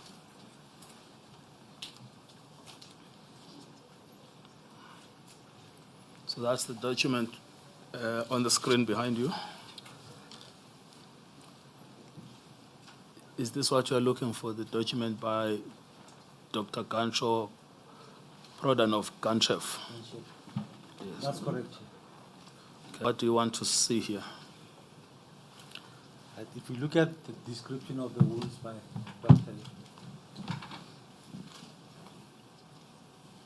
He said, let's start it there. The chief post-mortem findings made by me on the body. He said multiple gunshot wounds to the body, as the fatal ones are the wounds on the right face and left posterior armpit. The wound to the left anterior chest, perforating left upper lobe of the lung, and was produced while the body was lying down on its back. I think it continues. Two additional paragraphs. The wound on the right anterior face appears to be close-range gunshot wound and was linked to left lumbar back exit according to the bullet canal. Appears to have been produced while the victim was lying down on his back. The wound on the posterior armpit was linked to the bullet on the right side of the neck according to the bullet canal. This is the gunshot wound which fractured 6th and 5th condyle and causing the body due to the bullet effect on the spinal cord.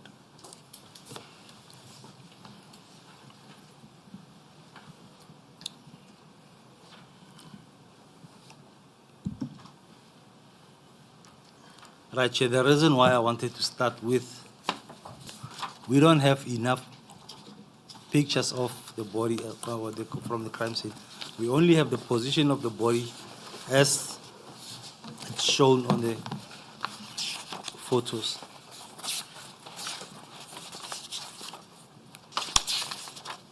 Well, I mean, we have how many? We've got 10 from your report, starting at page 2A, 94, photo 1.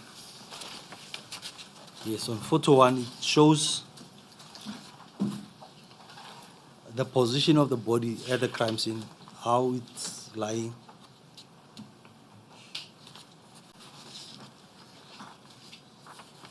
And position 1 and 2 showing the position.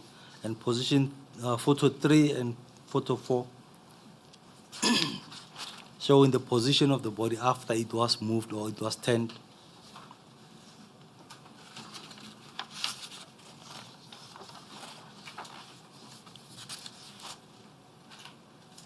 And photo 6 showing the position of the wound on the chest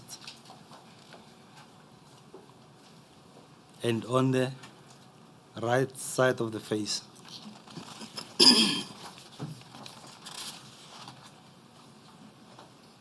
And photo 7 and photo 8 showing the exit wounds at the back.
Right, Chair, if we look at the wound sustained as described by the doctor, the wound on the right face, he mentioned that it has the blackening and tattooing. So just take us to the wounds on the face we see at photo 5 and photo 6.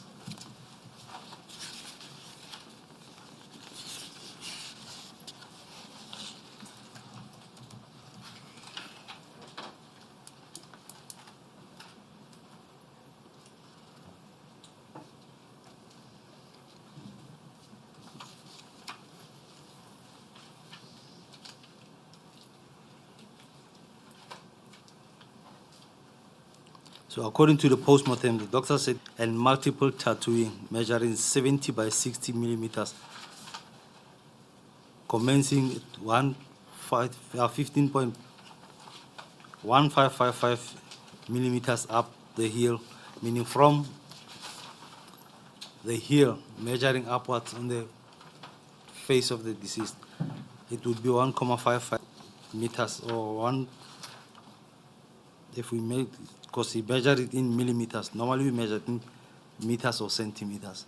So in this, it will be 1.55 millimeters up the heel and 70 meters from the midline.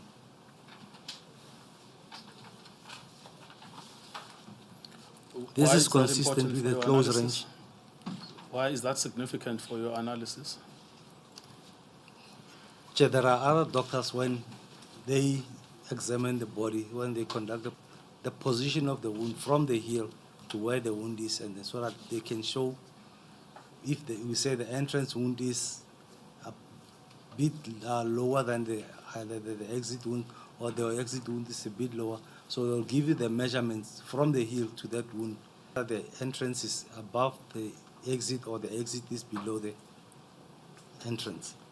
All right, no, that's fine. I was asking you a slightly different question. I mean, if you look at photo 5 and photo 6, and you were saying that the wounds are surrounded by tattooing. I'm asking, why is that important?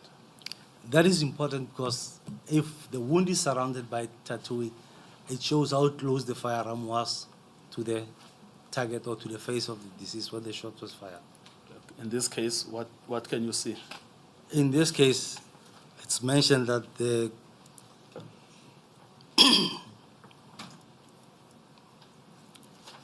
wound was surrounded by blackening and multiple tattooing measuring 70 by 60 millimeters.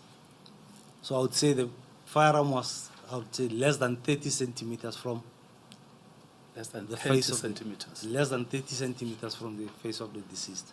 30 centimeters is the size of a ruler. Yes.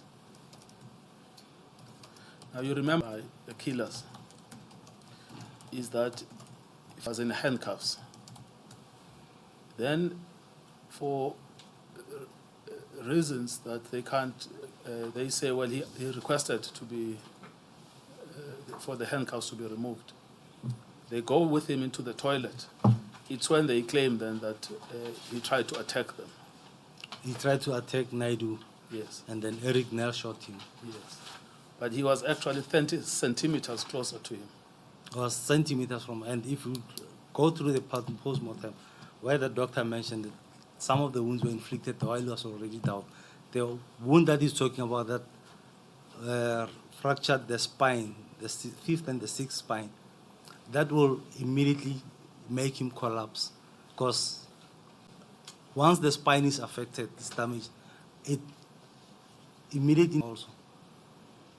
So with that wound, I think you immediately fall down, and then the other wounds, when you read the post-mortem, is that they were inflicted while he was already down, while he was lying around. The part that we read on the post-mortem. Well, yes, look at photo 7 and photo 8 and comment on those.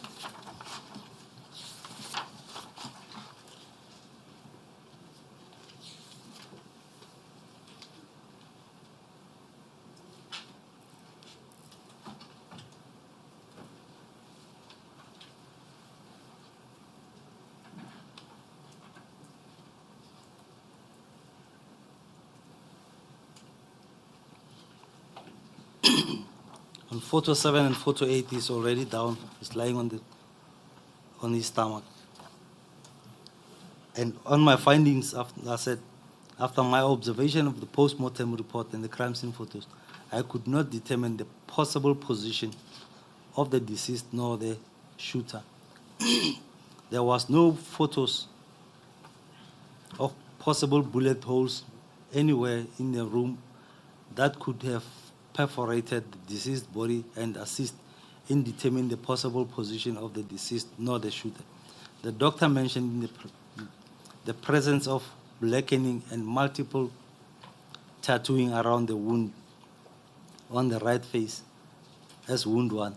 These are the characteristics of a very close range to the face of the deceased. The bloodstain pattern on the floor identified as a drip trail. This pattern is as splatter resulting from the bleeding or blood dripping from the individual, or otherwise a blooded object. The deceased could possibly have been moving while bleeding, hence the drip. Of sufficient information, I could not determine or give an opinion on how the incident occurred or reconstruct the incident. Yes. Now, I was asking you about photos 7 and 8 because you say the medical report shows that he was shot while lying down. I'm asking whether or not these photographs help us on that or not. Chair, I think we cannot say whether he was in this position, but according to the doctors who said the wounds were inflicted while he was lying, it's most likely that he was in this position when the wounds were inflicted, because the doctor is talking about the entrance wound, where he mentioned that it appears that it was inflicted while he was lying. Yes. And the wounds in photo 8, are those exit wounds, entry wounds? Photo 4 and 5. I'll have to on the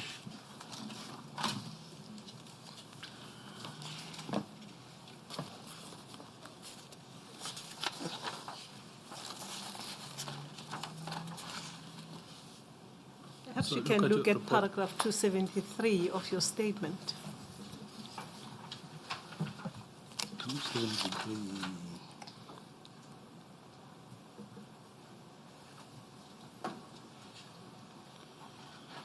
Right, set on wound number, on photograph 8, Yes. wound 5 is on the left shoulder region and is consistent with the exit wound. In that the entry wound would have been somewhere in the Entry wound front. would have been somewhere in the front. So,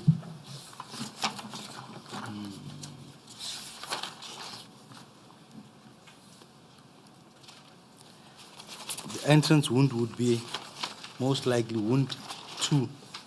And in the post-mortem report that we read, doctor spoke about the blackening or the blackening and tattooing around this wound also. So this wound could have been inflicted while he was down. So if you look at the two positions, the position on photo 5,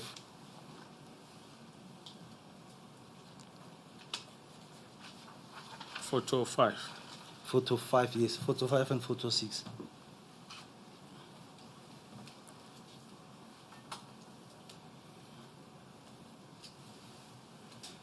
I think wound 2 is clearer there on photo 6. Yes, wound 2 is clear on photo 6.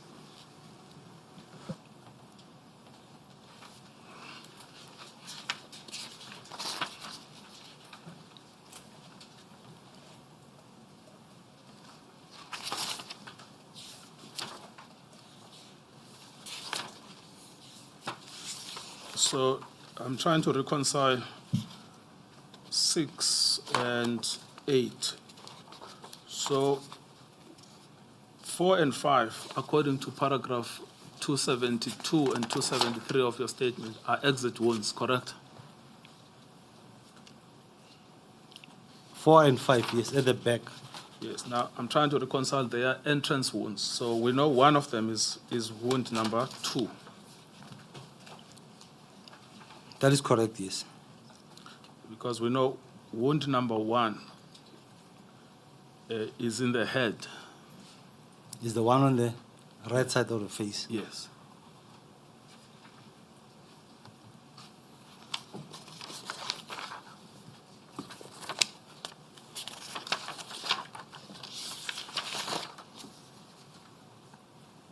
Exit wounds, I suppose, doesn't follow that just because it entered the face, it will exit in the face from what you've said. I've also learned now it can enter the face and exit somewhere else. Right, if you look at the wounds sustained, this wound, according to the doctor, these two wounds, wound number 1 and 2, were inflicted while he was already down. Yes. And the other wound that the doctor is talking about is the one that the spine. I So see. it could be that it's the one that has hit the spine to immobilize him so that he can fall down. Or it could be that is 4 It could be that, it could be or 5. 4. All right. I see. Okay. And where would that have entered? In the back of the neck? It will be the one in the back of the neck because it's going downwards. It's in the back of the neck and it's going downwards. So it hit the spine at the back and then it could have exited somewhere. I see. Okay. Now, after paragraph 273, you deal with close range indicators in your statement. Just deal with that. On 274, Yes. the post-mortem report records that the presence of blackening and multiple tattooing around the wound on the right side of the face. That is wound 1. Now, tattooing and blackening occurs when a firearm is discharged at a close range. In such instances, unbent and partially bent propellant paraparticles and gases expelled from the muzzle strikes the skin and create a dark stippled mark. The closer the muzzle to the closer the muzzle of the firearm to the target, the more concentrated and defined this pattern becomes. Yes. And then 276. On 276, I am of the opinion that the size and the density of the tattoo described by the doctor are consistent with a very close discharge to the face of the deceased. Yes, I mean, just on that point, this is puzzling to me. As you've got 4 policemen on their own description. They've surrounded this accused within a range, according to you, of 30 centimeters. But he is attacking them at the same time. Is this reconcilable? Chair, it's not, and what we're looking at now is they shot him and then he fell down. These 2 other wounds were inflicted while he was already down and at a close range. Thank you. And then you have... Sorry, would Yes. we be correct to say this is an execution? Yes. Thank you, Madam Palomer. Chair, I would say it's possible that could have been an execution because he's down and then the firearm is close to him and the shot is fired. Yes, I mean, there are other external facts. The man was handcuffed. Then they took him to a toilet. They removed the handcuff, and then they shot him. I mean, isn't that a typical execution? Chair, I would say it's possibly could be execution. As I said, the way he was shot at, he was already down, he was lying down on the floor. In fact, as my learned friend points out, if you look at photo 4,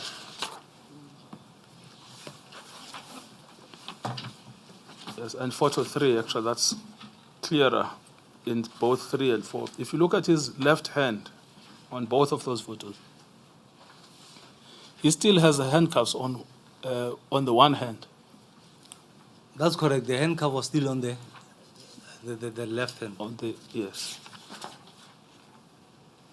So it's again visible on photo 2 where you can see it right in front of the face And photo 2. on photo 2. Yes, of course, yes, there it is. Yes. Well, that is one of the things that are unclear here, because if you look at photo 2, just the firearm in relation to the body of the deceased, and you look at photo 3 and the position of the firearm in relation to the position of the deceased, it's really unclear what they were trying to achieve here, because plainly they've moved the body around. That's correct, Chair. That's why I'm saying the body, the 2 different, in 2 photos, photo 1 and 2 and photo 3 and 4 are in 2 different positions. Photos, it's facing down, it's lying on his stomach, and on the other 2. Yes.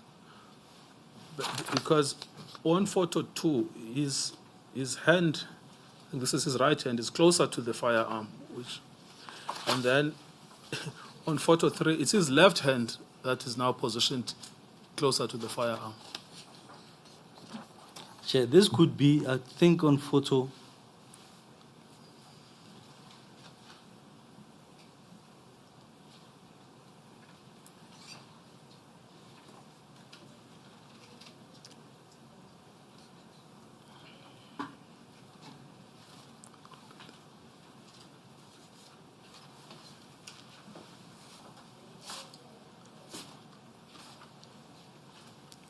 At some stage, the body was turned, but I cannot explain when and how and why.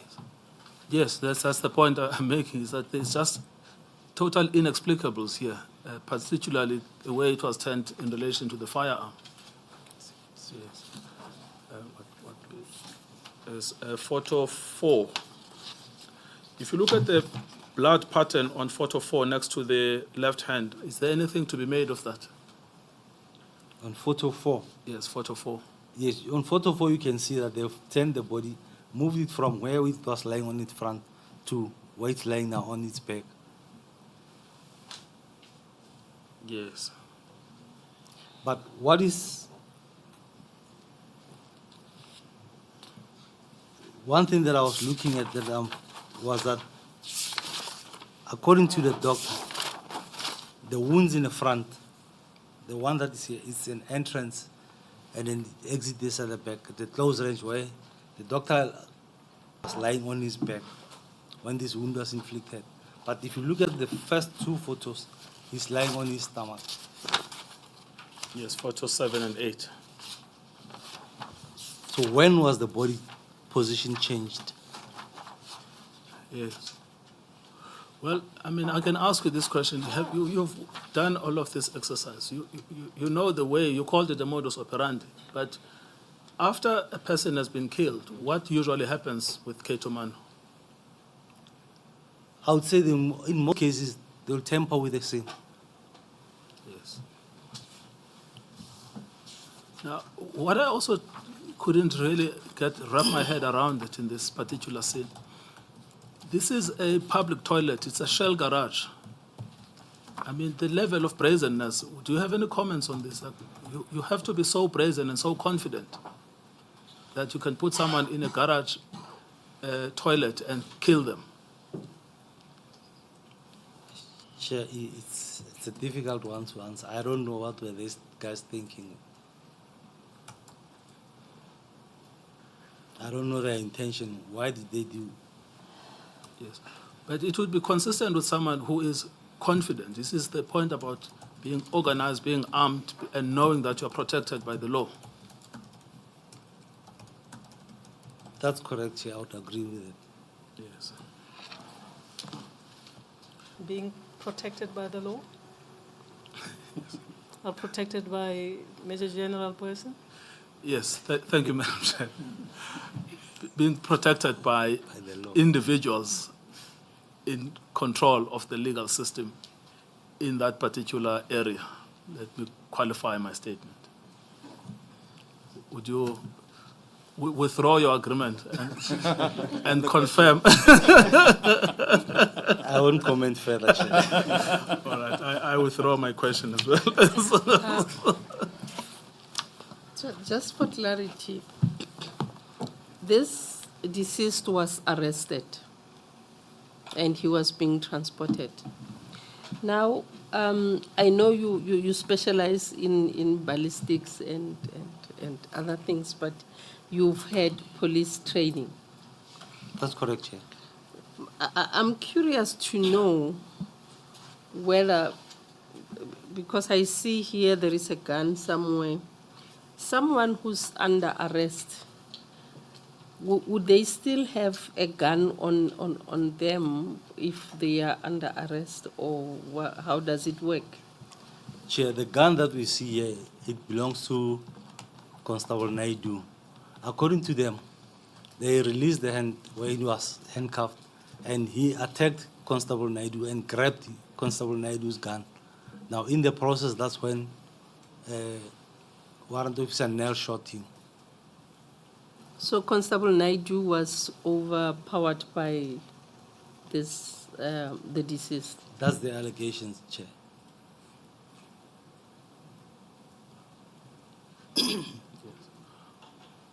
But I suppose the question still remains, this person is under the full control of the state because he's handcuffed.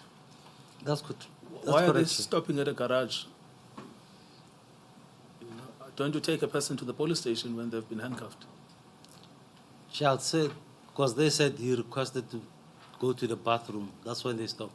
But normally, what I've seen, if you are transporting a person who's under arrest, he requests the bathroom. Not one person will take him to the. It's either 2 or 3 people will go with him to the bathroom. No, but I mean, there is a bathroom at the police station. That's the point I'm making. The person is already in handcuffs, so send him to the police station. But Chair, I think in transit, I think if they were on the highway, there's no police station. They'll stop at the garage if the person wants the toilet. Well, yes, it depends on where. Have you checked if this particular garage, there was no police station nearby? It was on the N3. Yes. There are so many police stations there. I can't speak for them, Chair. I tried. I can't Because speak for it's them. very puzzling what they did, because it's only consistent with people that had an intention to just execute him. Thank you. Is there anything, your conclusions are at paragraph 282. Yes, Chair, as I said, I don't have enough pictures to can draw complete conclusions on this one. Yes. It's only the post-mortem report and those few photos. There are certain things you can discount that you've already alluded to That's correct, Chair. that probably didn't happen. That's correct, Chair. Thank you. Madam Chair, I am finished with this reconstruction. Perhaps we can commence tomorrow with Togoza. The Togoza case. Yes, at 272. Yes, the Togoza case, and I can elaborate more on that one because I attended the crime scene immediately after it occurred. I was at the crime scene. Well, let's wait for the direction by the chair. I know you want to elaborate. No, I'll do it tomorrow, not now. Thank you, Lieutenant Colonel. You'll proceed tomorrow. We adjourn now until tomorrow morning at 9 o'clock. And remember, you are still under oath. Yes, Chair, I'm still under oath. Thank you, sir.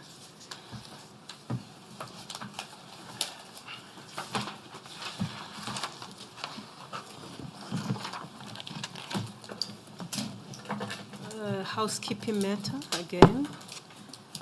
Councils, we are informed that someone from Harris Molebatsi attorneys is attending tomorrow. I would assume, we assume, actually, the three of us, that you'll have an opportunity to have a discussion about the time frames when they are here, and hopefully reach an agreement. Obviously, he will come with you to chambers, as we normally do. But we'll appreciate if the attorneys can talk with each other and see if you can reach an agreement. Thank you, Madam Chair.